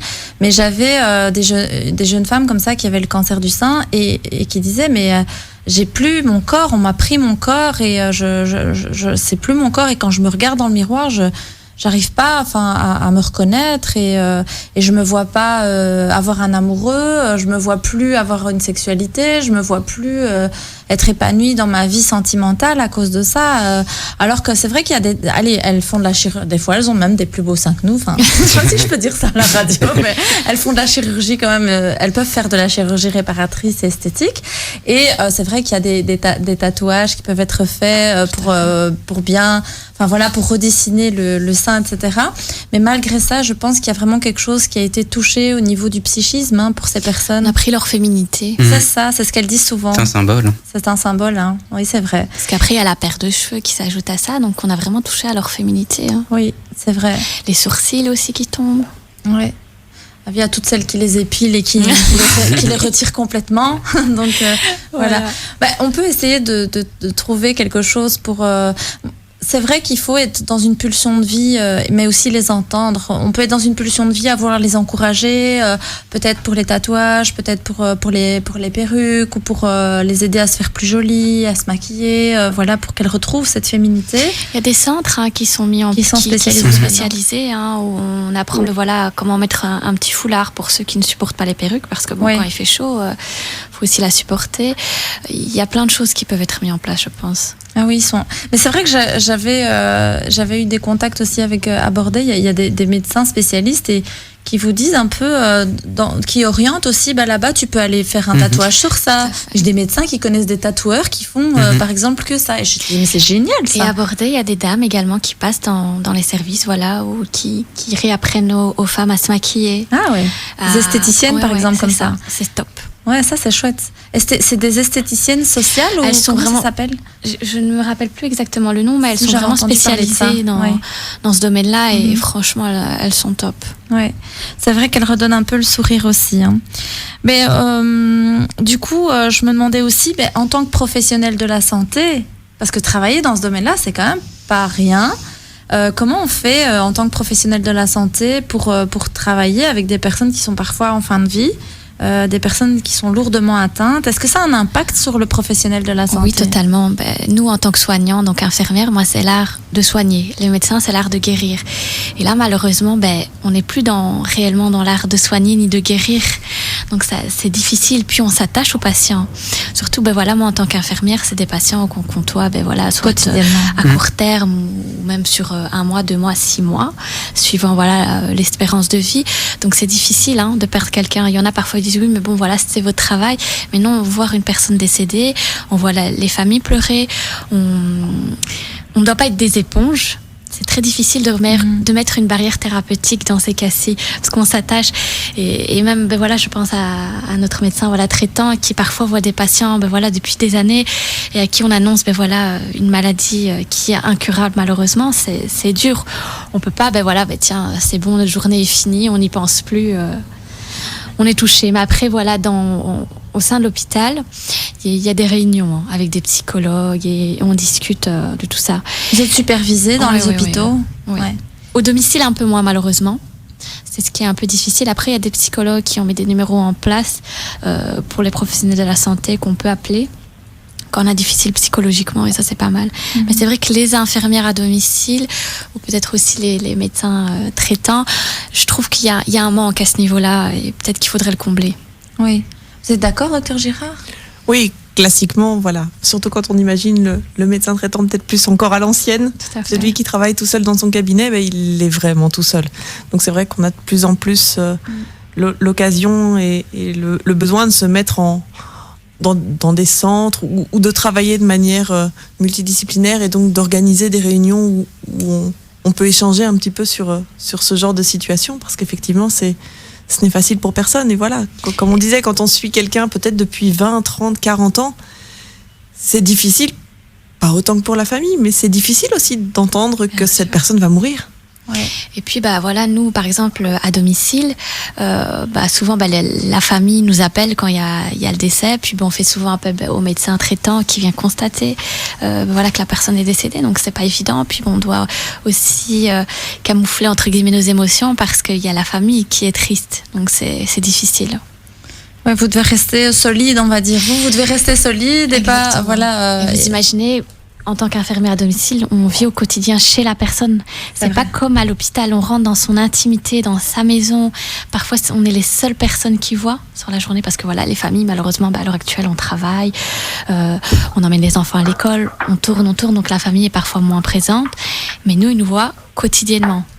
Parfois 2, 3, 4 fois par jour, suivant les personnes, leur état de dépendance. Donc, je me souviens, on avait fait une émission sur les soins à domicile avec une ergothérapeute et une infirmière aussi. Elle nous disait que parfois, c'était les seules personnes qui voyaient, c'était leur médecin, leur infirmière. On devient la boulangère. Ils te disent, tu peux aller chercher du pain. Tout à fait. Exactement. Puis on leur apporte un petit cadeau pendant les fêtes aussi, ça leur fait plaisir parce qu'il y a beaucoup de personnes qui sont isolées. Ouais. Et puis aussi des personnes, après ça c'est un autre sujet, on va déborder, mais qui n'ont pas les moyens d'aller dans des structures comme dans des homes qui coûtent malheureusement extrêmement cher. Donc la précarité... L'isolement et la précarité, c'est quand même un truc un peu hard ici. Mais surtout, je trouve à Bruxelles, nous, on fait justement à l'espace santé famille, on organise des moments de rencontre entre personnes qui sont seules, justement parce qu'on a remarqué qu'il y avait trop de gens qui étaient seuls et qui avaient besoin de changer les idées. Alors on organisait, maintenant avec le Covid, on peut plus sortir, on peut plus organiser des sorties, mais on organise des sorties, des voyages entre personnes seules et c'est chouette. Et parfois il y a des familles qui se joignent à nous aussi, mais ça, je trouve que justement le Covid a mis cette barrière et les personnes isolées sont d'autant plus isolées. Mais oui, bien sûr, c'est pire. Et ça crée d'autres problèmes, des suicides, des grosses dépressions. Nous, on a des grosses décompensations. Nous, perso, à Espace Santé Famille, on a vraiment des cas qui nous appellent, des cas lourds, quand même des gros conflits de couple aussi. Mais bon, ça, c'est un autre sujet encore. Mais c'est vrai que les personnes qui sont atteintes de cancer... Monsieur Bouimet, vous êtes d'accord avec ça, que finalement, ça isole encore plus cette histoire de Covid Comment les familles peuvent faire pour... parce qu'en plus, normalement, vous ne pouvez pas aller rendre visite aux personnes qui... Si en plus, elles sont en chimio ou elles ont le cancer et qu'elles sont à la maison, l'infirmière peut venir, mais peut-être pas les petits-enfants, par exemple. Oui ? Ah non, pas du tout. Ouais, effectivement, donc c'est très difficile de gérer cette situation avec le Covid. Donc la seule option reste le téléphone, c'est la seule possibilité. Après, c'est c'est assez difficile quand une personne, par exemple, est hospitalisée, c'est essayer de l'appeler pendant les moments où elle ne dort pas parce qu'elle est fatiguée ou elle ne fait pas des tests complémentaires ou quelque chose comme ça. C'est essayer de matcher ces horaires-là, c'est assez difficile. On a peu de contact avec, c'est très difficile, on n'arrive pas à voir, surtout pour les personnes qui sont hospitalisées sur le long terme, c'est assez difficile de pas voir le patient, donc on n'a pas vraiment de solution. Le seul point, c'est un des points positifs, c'est que il y a des services de psycho-oncologie qui appellent généralement la famille pour en parler un peu, pour voir s'ils veulent en parler une autre fois. C'est très important, je trouve. Ça peut être intéressant pour la famille d'en parler aussi. Oui, donc c'est bien, c'est vraiment important, une équipe multidisciplinaire autour du patient. Le psychologue, il a quand même une place, un rôle central dans la prise en charge du patient à ce moment-là. Et donc c'est un peu ce que disait Monsieur Tavera. Je reste avec vous, mais je me demandais aussi, est-ce que vous diriez vous que la relation avec une personne, enfin avec la famille, une personne porteuse de cancer, elle peut s'abîmer, se détériorer, ou est-ce qu'elle évolue, ou est-ce qu'elle est différente? Enfin, est-ce que la relation est différente? Enfin, est-ce qu'il y a des changements dans la relation entre les proches et une personne qui est atteinte de cancer? Alors, je pense que dans la grande majorité des cas, elle s'améliore, on devient beaucoup plus proche avec sa famille, et il y a toujours cette peur, l'anxiété, on ne sait pas quand on va mourir, bien sûr, avec cette pathologie. Donc, on devient un peu plus proche, on a peur donc de mourir bientôt, donc on devient plus proche, on s'occupe plus des autres personnes. Mais il y a pour certaines personnes, malheureusement, il y a toujours ce déni, ils pensent un peu de manière pourquoi t'es tombé malade. Ça, c'est souvent les personnes âgées un peu... Ça arrive un peu, mais c'est pas vraiment le cas souvent. Donc, en général, je trouve que la relation s'améliore. La relation s'améliore, c'est-à-dire qu'on revient plus à l'essentiel, c'est ça? Parce que moi, j'avais lu que parfois, les personnes qui étaient porteuses d'un cancer, avec les traitements, elles pouvaient être plus irritables, ça pouvait créer plus de conflits. Il y en a qui voulaient aussi parfois se renfermer sur elles-mêmes et ne pas montrer leur maladie à leurs proches, et donc elles vont s'isoler pour ne pas montrer qu'elles sont malades. Il y a parfois des situations comme ça qui sont un peu plus complexes aussi. Monsieur Tavera, C'est exactement ça en fait. C'est un peu dans la continuité de ce qu'on dit. Donc les traitements, bêtement, peuvent impacter... Ils ont un impact en fait dans le système cognitif, comme je l'ai déjà dit, et notamment au niveau de la fatigue. Qui dit fatigue dit aussi irritabilité, dit plus de susceptibilité. Et donc, c'est vrai que si on a des personnes qui sont un peu moins compréhensives, par exemple, c'est vrai qu'elles peuvent empirer la situation. Et donc, à ce moment-là, il y a peut-être des conflits qui peuvent se générer. Et c'est un peu aussi le but du psycho-oncologue de détecter justement ces petites anomalies qui peuvent exister, qui peuvent être normales en fait. On n'a pas tous non plus les capacités de reconnaître le pourquoi de la personne va mal. En fait, il n'y a pas d'obligation à ça.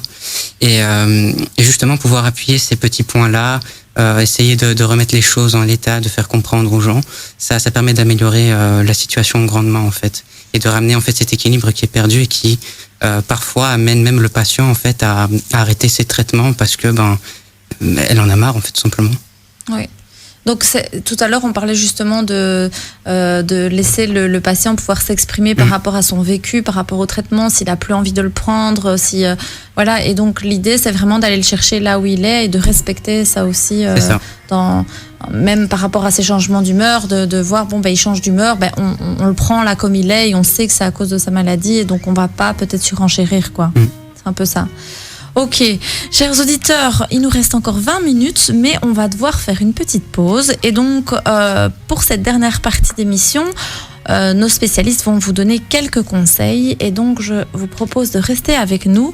Dans quelques instants, nous revenons après la pause.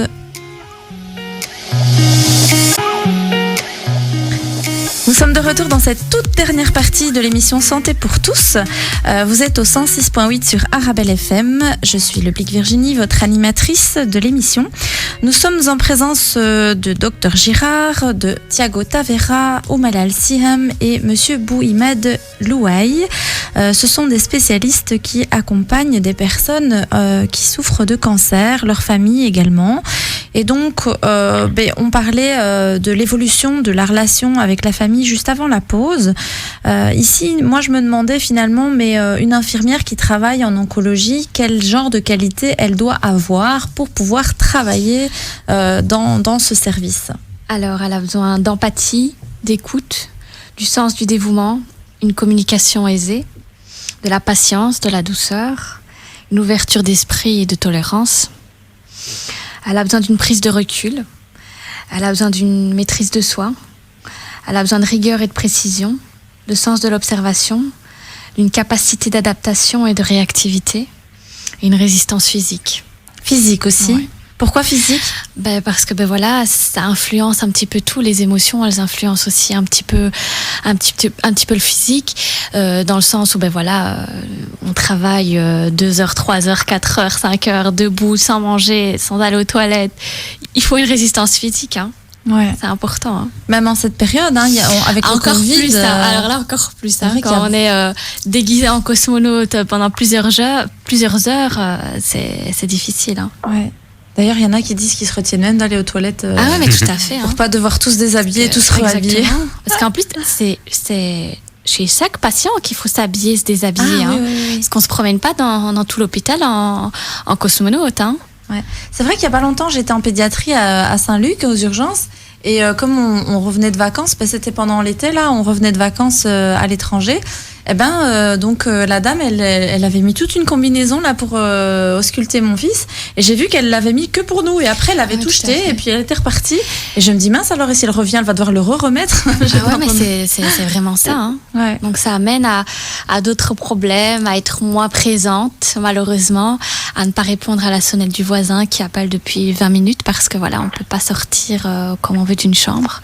Donc oui, c'est vrai que c'est quand même des conditions un peu particulières. Hein. Monsieur Tavera, est-ce que, pour nos auditeurs, est-ce qu'on doit forcément consulter un psychologue quand on est atteint d'un cancer, selon vous? Non, pas spécialement en fait. Hein. Il y a des personnes qui arrivent à très bien gérer justement ce qu'on disait, donc cette anxiété, cette pression en fait qu'amène la maladie. Il y a des personnes qui ont un entourage qui est très soutenant et qui fait très bien son rôle, qui arrive à être compréhensif, à aider au mieux justement la personne dans sa trajectoire en fait de maladie. Et donc c'est pas nécessaire en fait. Puis c'est comme dans la vraie vie en fait, hein, dans la vie normale, hors maladie cancéreuse, je veux dire, on n'a pas forcément d'un psychologue pour régler donc ces problèmes. Et là c'est un peu la même chose. Ce qu'il faut surtout faire en fait, c'est faut pas hésiter à demander de l'aide quand on commence à ressentir le besoin et qu'on voit qu'on commence à être un peu submergé par ce qui se passe. Dès les premiers signes en fait. De situations qui n'arrivent pas à être maîtrisées, comme par exemple les troubles au niveau du sommeil ou même l'alimentation. Enfin, ces petites choses-là, là, il faut commencer à.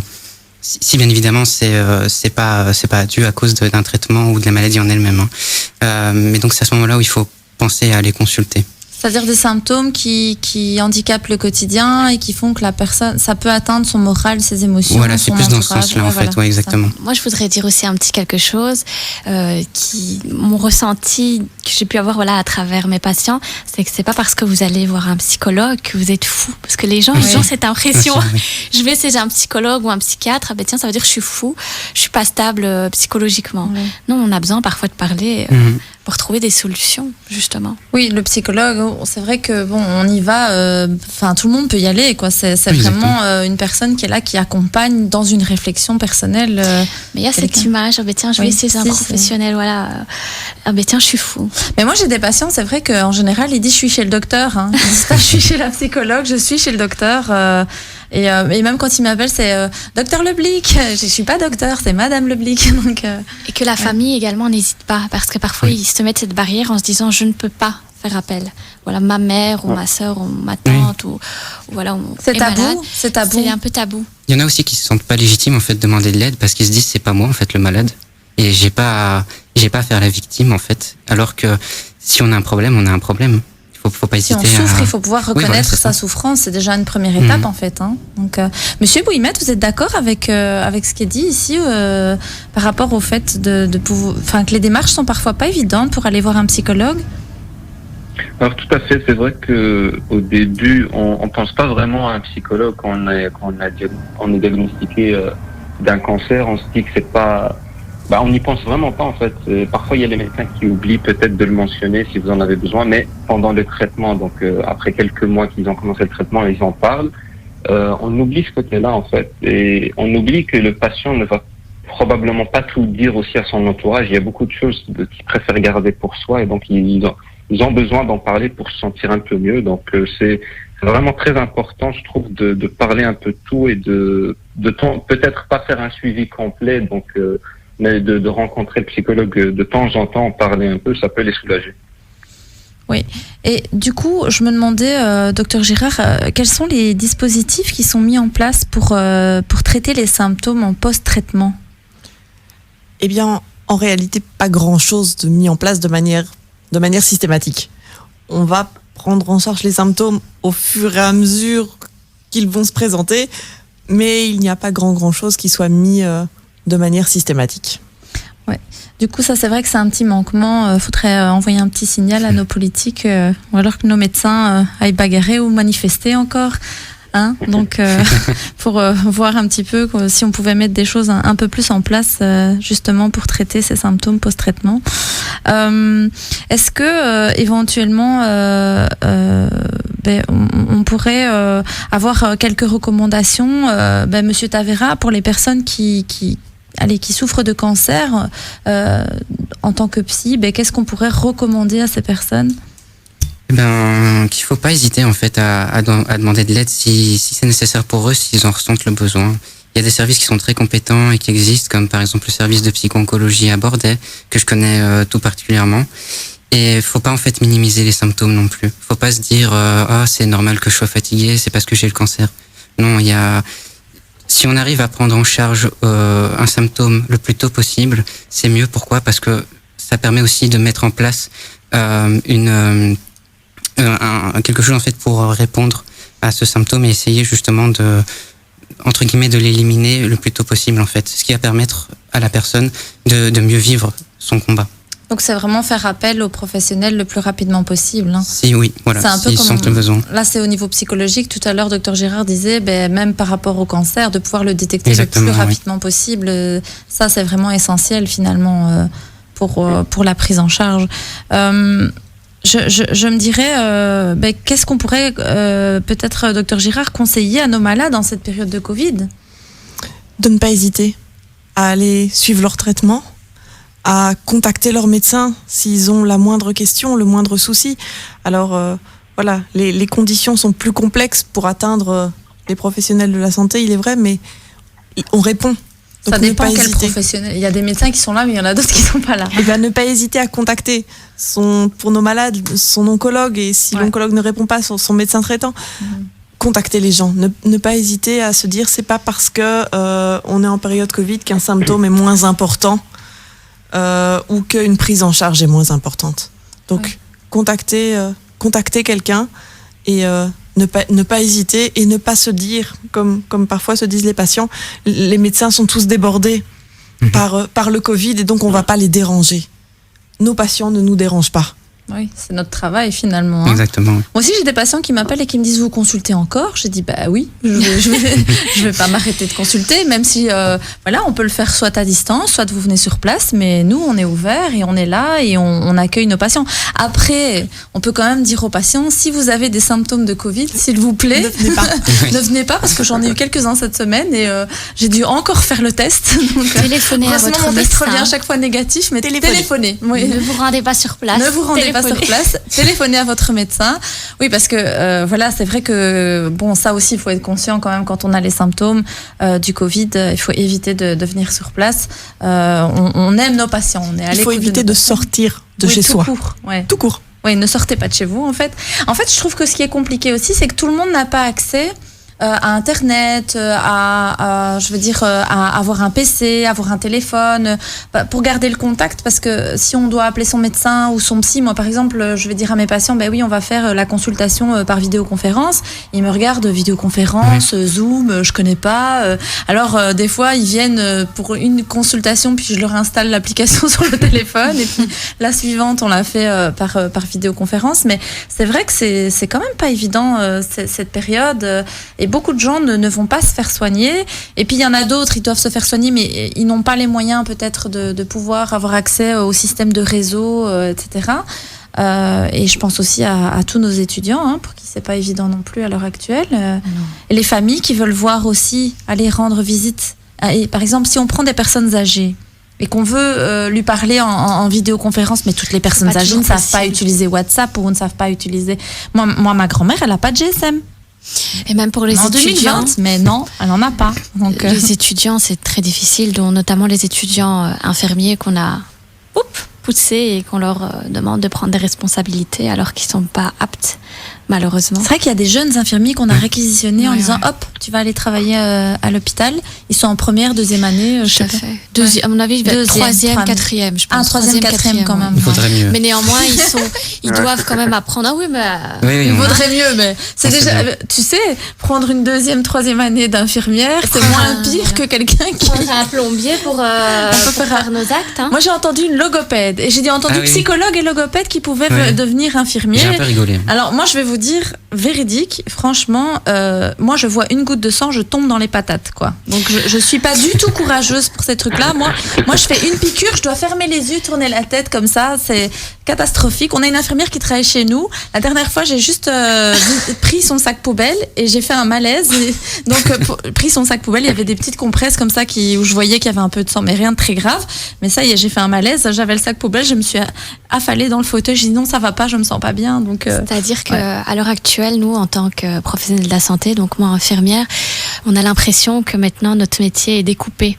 Ouais. Vous voyez, comme maintenant ce projet de loi qui vise à déléguer des actes infirmiers à des gens qui ne le sont pas, c'est honteux. À l'heure actuelle, avec tout ce qui se passe, avec tout ce qu'on nous demande, nous on est juste scandalisés. Ouais. On aimerait bien que les ministres prennent en considération notre métier et agissent. Parce que nous, on se sent vraiment disons mal. Que je pense qu'ils ont peur parce qu'il y a une pénurie et donc ils essayent de trouver des solutions. Le métier est en pénurie depuis des années. Les professionnels de la santé crient. Ils ont attendu la pandémie pour se rendre compte qu'il y avait un problème alors que les professionnels crient depuis des années. Ouais, c'est vrai. Mais c'est pas un problème qui est nouveau en fait. C'est un problème de fond qui existe depuis des années et des années. Ouais. C'est comme le fameux problème des numéros inamis avec les étudiants en médecine. Ils se sont rendus compte quand il y en avait plus, alors qu'ils savaient très bien qu'ils allaient arriver à ce point-là, quoi. En plus, il y a plein de médecins qui viennent de l'étranger du coup bosser. C'est ça qui est rigolo, alors qu'on a des médecins ici qui veulent un numéro inami. Donc ça, j'avais remarqué aussi, c'est assez comique. Peut-être, comique au sens, péjoratif du thème. Mais moi, on en discutait un peu en off aussi. Mais par exemple, il y a des personnes qui sont médecins dans leur pays, qui viennent ici pour une équivalence ou pour rajouter un diplôme, etc. Et ces gens-là, leur diplôme de médecine n'est pas reconnu, ok, mais bon, ils savent quand même pratiquer des soins et donc on pourrait faire appel à ces personnes-là au niveau infirmier, quoi. Moi, j'aimerais bien dire, à notre ministre de la Santé qui a pu visiter, qui avait été très ému en visitant le Mont Légia, qui avait versé des larmes en se rendant compte, de notre vie au quotidien, d'agir enfin, d'agir et de prendre ses responsabilités parce qu'à un moment donné, il y aura plus personne. Ouais, et ça va vraiment arriver parce qu'il y a un ras-le-bol des professionnels de la santé. Mais en première ligne, c'est vrai qu'on doit gérer beaucoup de choses actuellement. Le Covid ne facilite ni les psychologues, ni les infirmières, ni les médecins. Je pense que de toute façon, si on fait ce métier, c'est qu'on est passionné. Moi, je suis passionnée. Voilà, c'est qu'on aime ça. Mais et je crois que le travail en soins palliatifs avec des personnes en oncologie, c'est un travail très particulier parce que comme vous disiez, on n'est pas là dans le soin ou la guérison, on est dans l'accompagnement, clairement. On n'est que dans l'accompagnement. À tous les niveaux. Et on peut se sentir aussi impuissant et on doit travailler sur cette impuissance. Et même pour les familles, ça ne doit pas être évident. Monsieur Bouimad, est-ce que vous auriez, vous, des conseils pour les proches qui sont atteints de cancer ? Alors, je pense qu'on l'a dit tout à l'heure, mais je vais le redire parce que c'est très important. C'est surtout n'hésitez pas d'en parler, c'est le plus important parce que il y a toujours cette sensation d'impuissance et ça va toujours rester comme ça. Je pense c'est très difficile de l'enlever entièrement. N'hésitez pas d'en parler, n'hésitez pas de demander aux médecins à l'hôpital. Donc, je trouve ça c'est très intéressant. Par exemple, à l'Institut Jules Bordet, il y a beaucoup de spécialités qui viennent donc voir la famille proposer leur aide. Ça, c'est très intéressant. Il y a aussi l'infirmière qui suit le patient et donc qui est en contact avec la famille du patient, vous pouvez vous adresser à elle pour lui demander des conseils. Donc, parler avec les diététiciennes, les psychologues, etc. C'est le plus important et donc ça peut vous soulager, ça peut vous aider. C'est de pouvoir faire appel à l'équipe pluridisciplinaire. Donc ça rejoint un peu ce que Dr Girard disait.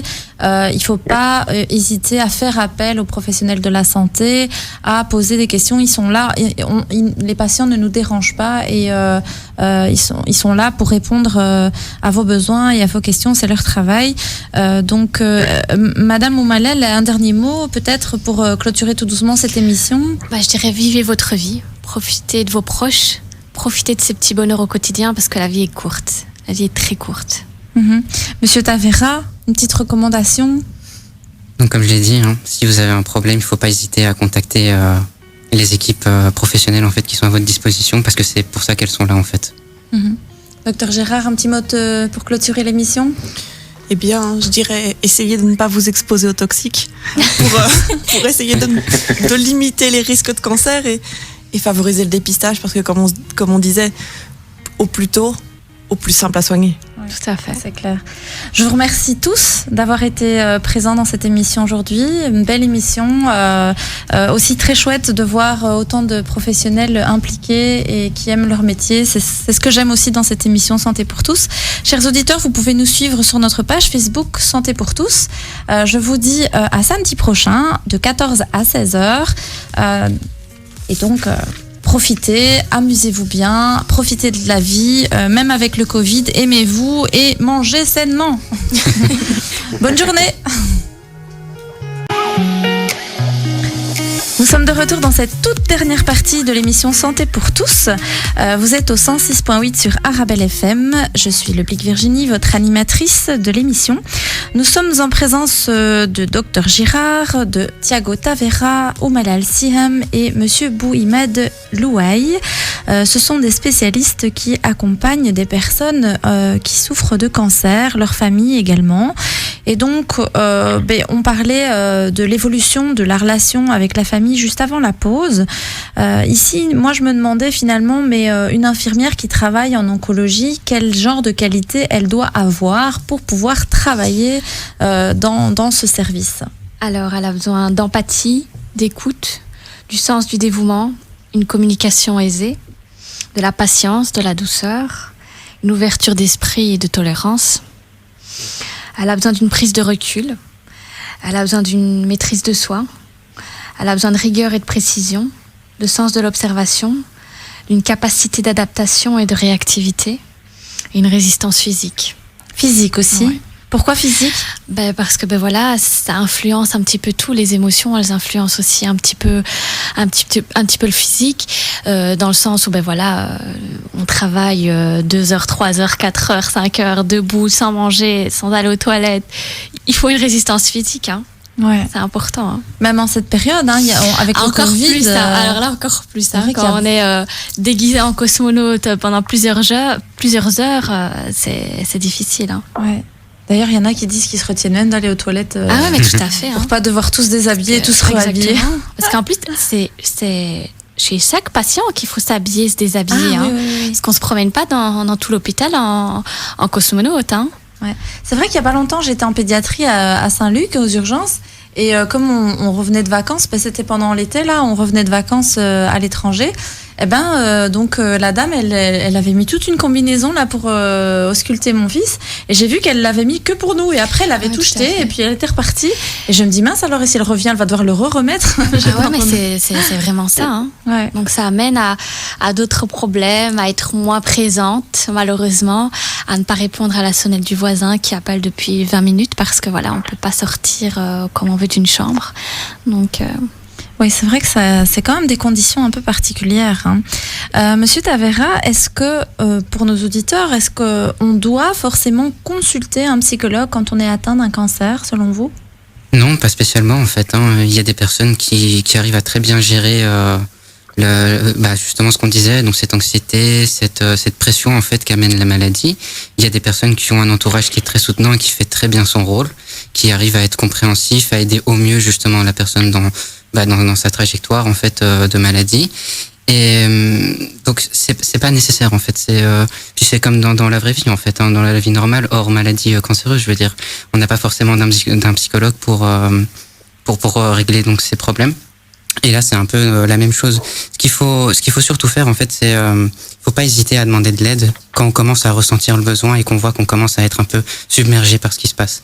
Dès les premiers signes, en fait, de situations qui n'arrivent pas à être maîtrisées, comme par exemple les troubles au niveau du sommeil ou même l'alimentation. Enfin, ces petites choses-là, là, il faut commencer à... Si bien évidemment c'est pas dû à cause d'un traitement ou de la maladie en elle-même, mais donc c'est à ce moment-là où il faut penser à aller consulter. C'est-à-dire des symptômes qui handicapent le quotidien et qui font que la personne, ça peut atteindre son moral, ses émotions. Voilà, c'est plus dans ce sens-là en fait, ouais, exactement. Moi, je voudrais dire aussi un petit quelque chose mon ressenti que j'ai pu avoir à travers mes patients, c'est que c'est pas parce que vous allez voir un psychologue que vous êtes fou, parce que les gens ils ont cette impression. Je vais chez un psychologue ou un psychiatre, tiens, ça veut dire que je suis fou, je suis pas stable psychologiquement. Non, on a besoin parfois de parler. Pour trouver des solutions, justement. Oui, le psychologue, c'est vrai que bon, on y va. Enfin, tout le monde peut y aller, quoi. C'est vraiment une personne qui est là, qui accompagne dans une réflexion personnelle. Mais il y a cette image. Tiens, je vais essayer un professionnel. Voilà. Tiens, je suis fou. Mais moi, j'ai des patients. C'est vrai qu'en général, ils disent je suis chez le docteur. Hein. Ils disent pas je suis chez la psychologue. Je suis chez le docteur. Et même quand ils m'appellent, c'est docteur Leblic. Je suis pas docteur, c'est Madame Leblic. Donc, et que la famille également n'hésite pas, parce que parfois ils se mettent cette barrière en se disant je ne peux pas faire appel. Voilà, ma mère ou ma sœur ou ma tante ou voilà. C'est tabou. Malade. C'est tabou. C'est un peu tabou. Il y en a aussi qui se sentent pas légitimes en fait de demander de l'aide parce qu'ils se disent c'est pas moi en fait le malade et j'ai pas à faire la victime en fait. Alors que si on a un problème, on a un problème. Faut pas hésiter. Si on souffre, il faut pouvoir reconnaître sa souffrance. C'est déjà une première étape en fait. Hein. Donc, Monsieur Bouimet, vous êtes d'accord avec ce qui est dit ici par rapport au fait de pouvoir, que les démarches sont parfois pas évidentes pour aller voir un psychologue? Alors tout à fait, c'est vrai que au début, on pense pas vraiment à un psychologue quand on est diagnostiqué d'un cancer. On se dit que c'est pas. On n'y pense vraiment pas en fait. Parfois il y a les médecins qui oublient peut-être de le mentionner si vous en avez besoin, mais pendant le traitement, donc après quelques mois qu'ils ont commencé le traitement, ils en parlent.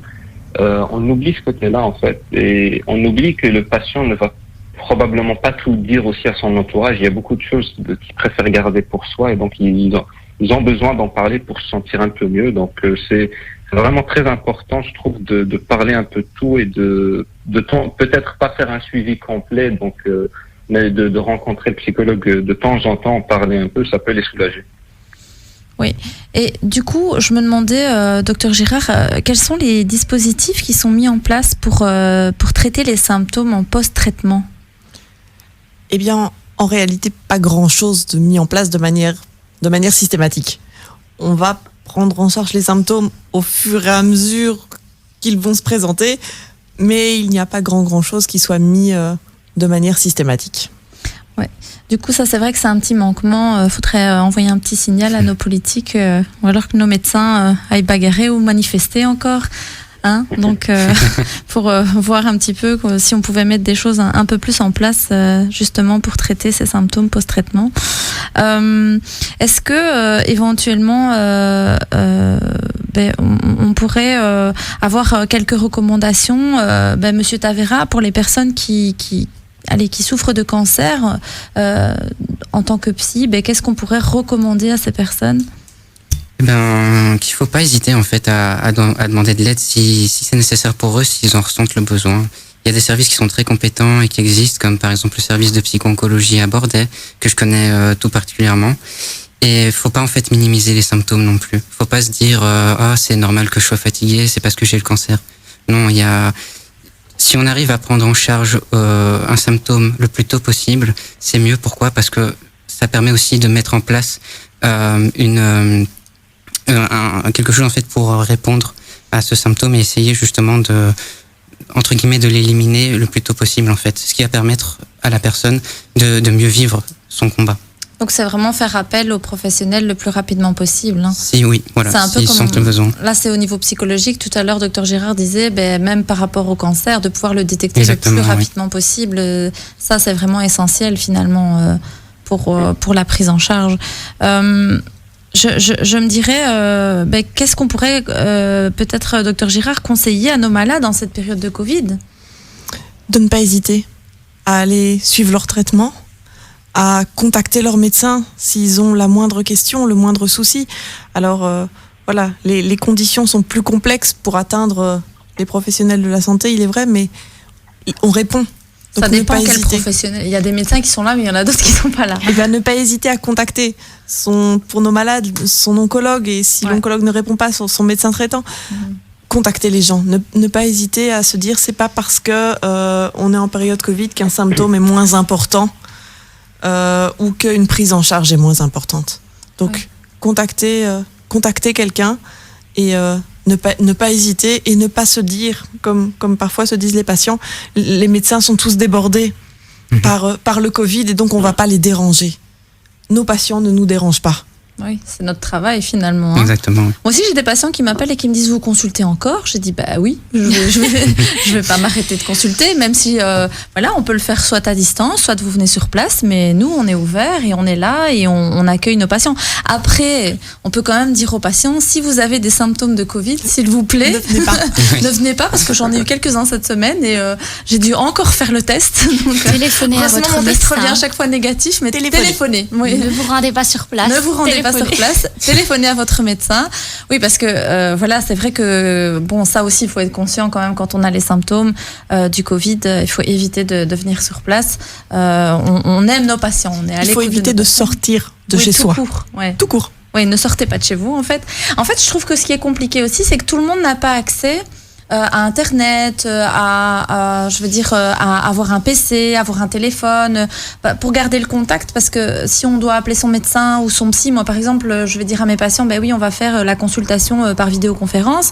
Ils me regardent, vidéoconférence, Zoom, je connais pas. Alors des fois, ils viennent pour une consultation, puis je leur installe l'application sur le téléphone, et puis la suivante, on l'a fait par vidéoconférence. Mais c'est vrai que c'est quand même pas évident cette période. Et beaucoup de gens ne vont pas se faire soigner. Et puis, il y en a d'autres, ils doivent se faire soigner, mais ils n'ont pas les moyens peut-être de pouvoir avoir accès au système de réseau, etc. Et je pense aussi à tous nos étudiants, pour qui c'est pas évident non plus à l'heure actuelle. Et les familles qui veulent voir aussi, aller rendre visite. Et par exemple, si on prend des personnes âgées, et qu'on veut lui parler en vidéoconférence, mais toutes les personnes âgées ne savent pas utiliser WhatsApp ou ne savent pas utiliser... Moi, ma grand-mère, elle n'a pas de GSM. Et même pour les étudiants, 2020, mais non, elle n'en a pas. Donc, les étudiants, c'est très difficile, dont notamment les étudiants infirmiers qu'on a poussés et qu'on leur demande de prendre des responsabilités alors qu'ils sont pas aptes, malheureusement. C'est vrai qu'il y a des jeunes infirmiers qu'on a réquisitionnés en disant hop, tu vas aller travailler à l'hôpital.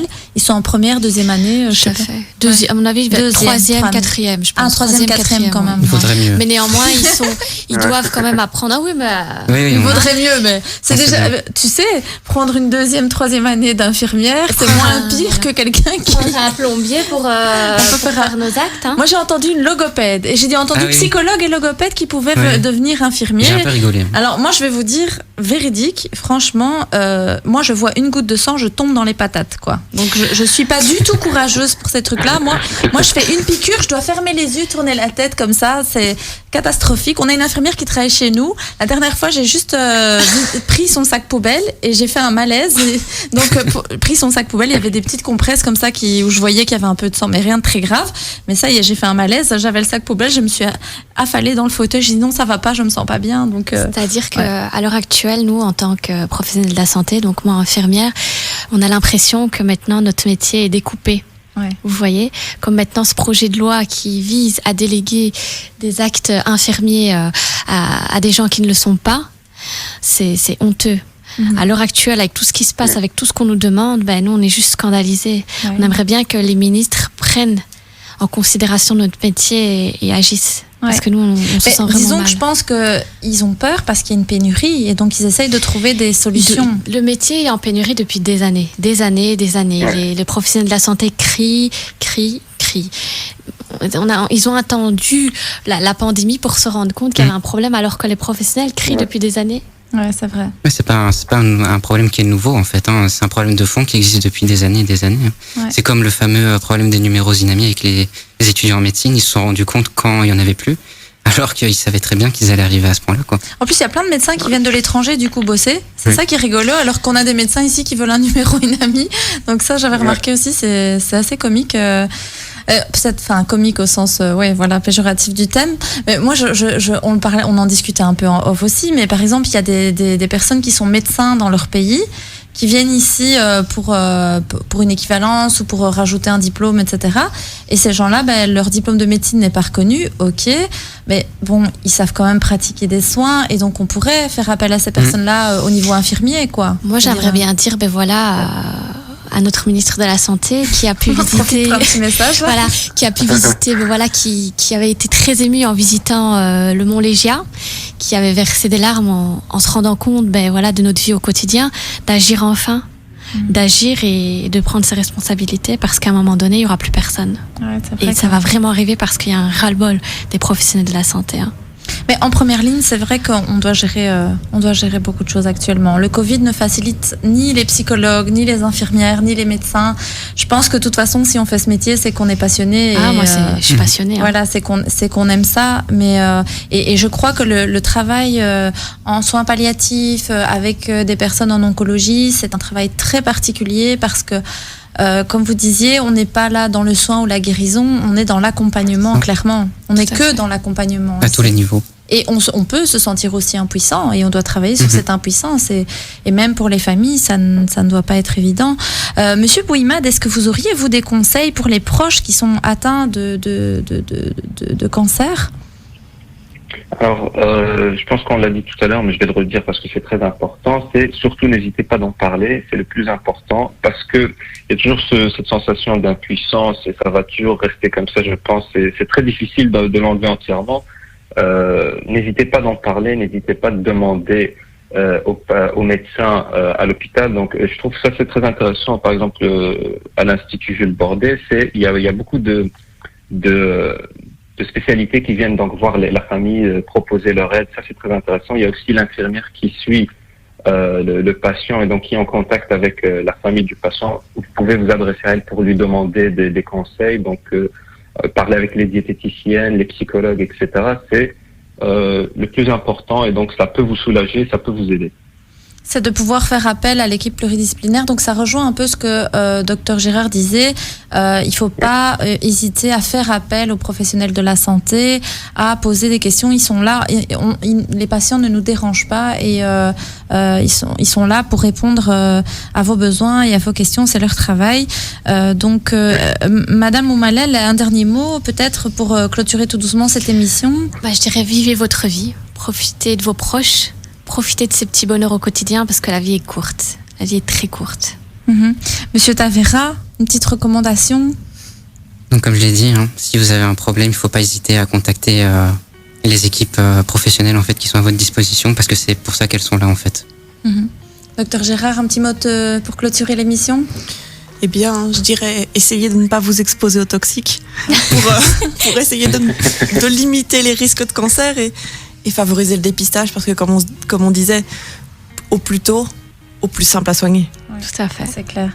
Je vous remercie tous d'avoir été présents dans cette émission aujourd'hui. Une belle émission, aussi très chouette de voir autant de professionnels impliqués et qui aiment leur métier. C'est ce que j'aime aussi dans cette émission Santé pour tous. Chers auditeurs, vous pouvez nous suivre sur notre page Facebook Santé pour tous. Je vous dis à samedi prochain de 14 à 16h. Et donc, profitez, amusez-vous bien, profitez de la vie, même avec le Covid, aimez-vous et mangez sainement. Bonne journée.